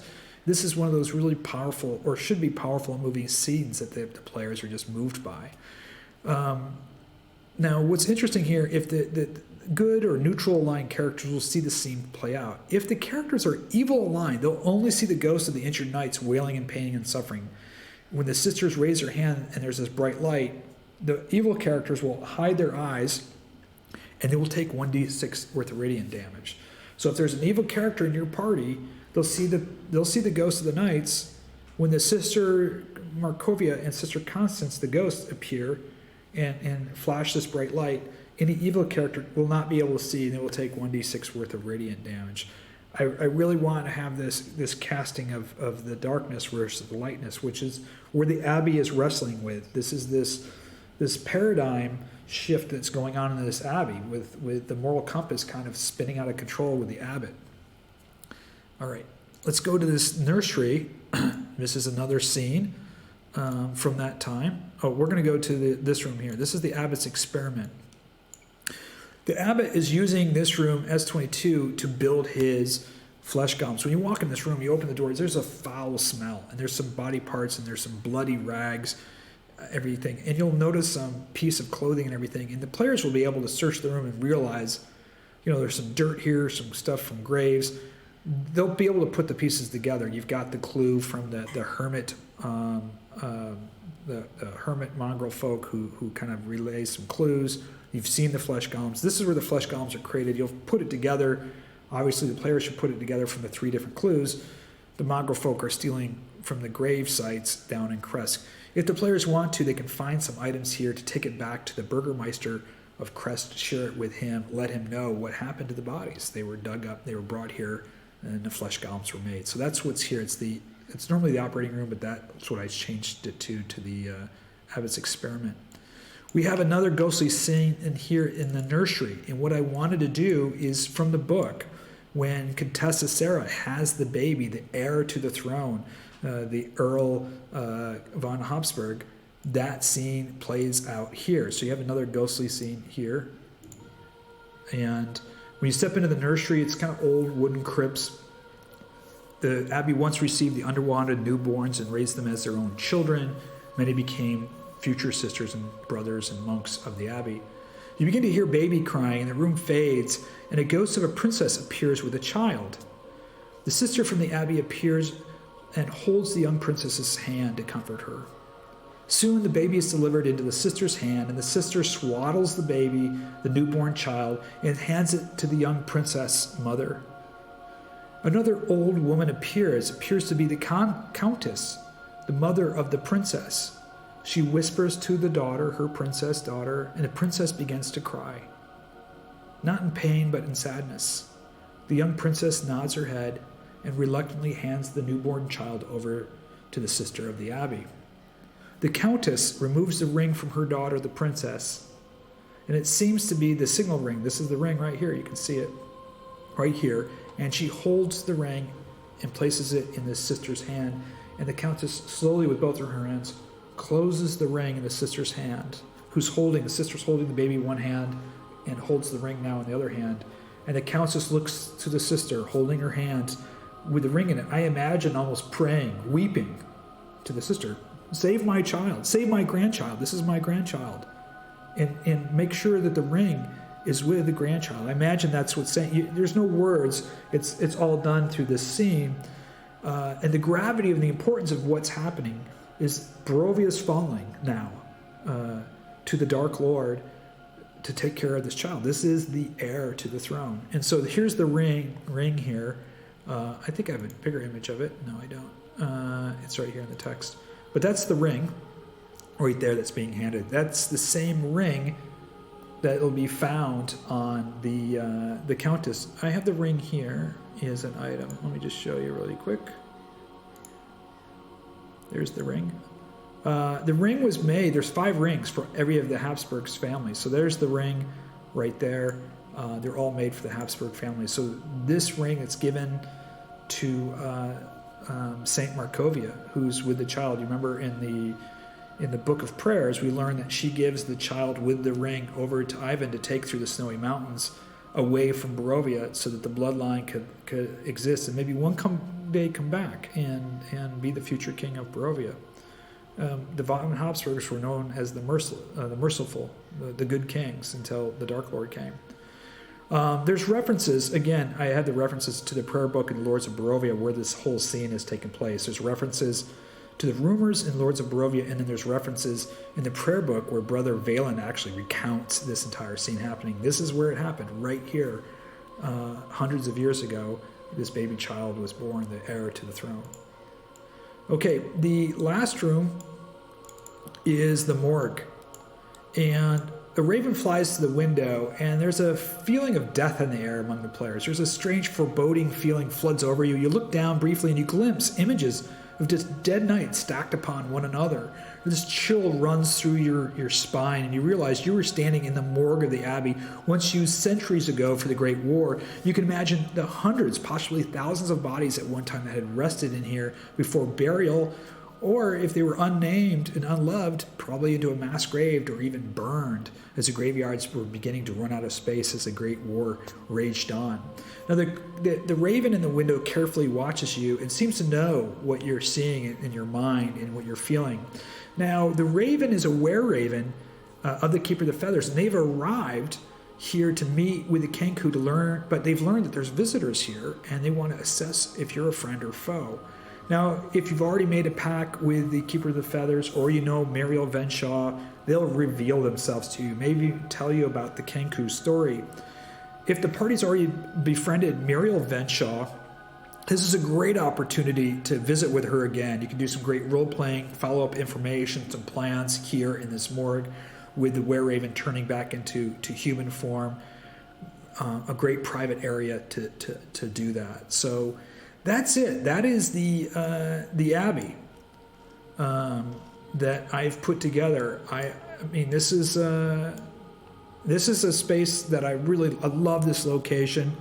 I wanted to make these changes. I didn't want it to be so, I don't know, shallow. I wanted to give it some richness, some depth, some of this lore, the Habsburgs, sister Markovia, who built this, some backstory to the abbot and everything.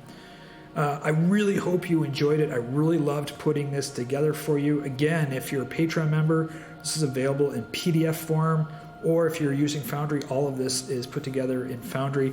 The books, the 3 books themselves, the Legends of Laganda, the Lords of Barovia, and the Prayer Book are available for free for anybody that's interested in all of my books for Barovia in PDF format. There's a link down below for that. Hey, until next time, this is Parm King signing off. Thank you so much, and may all your rolls be critically successful.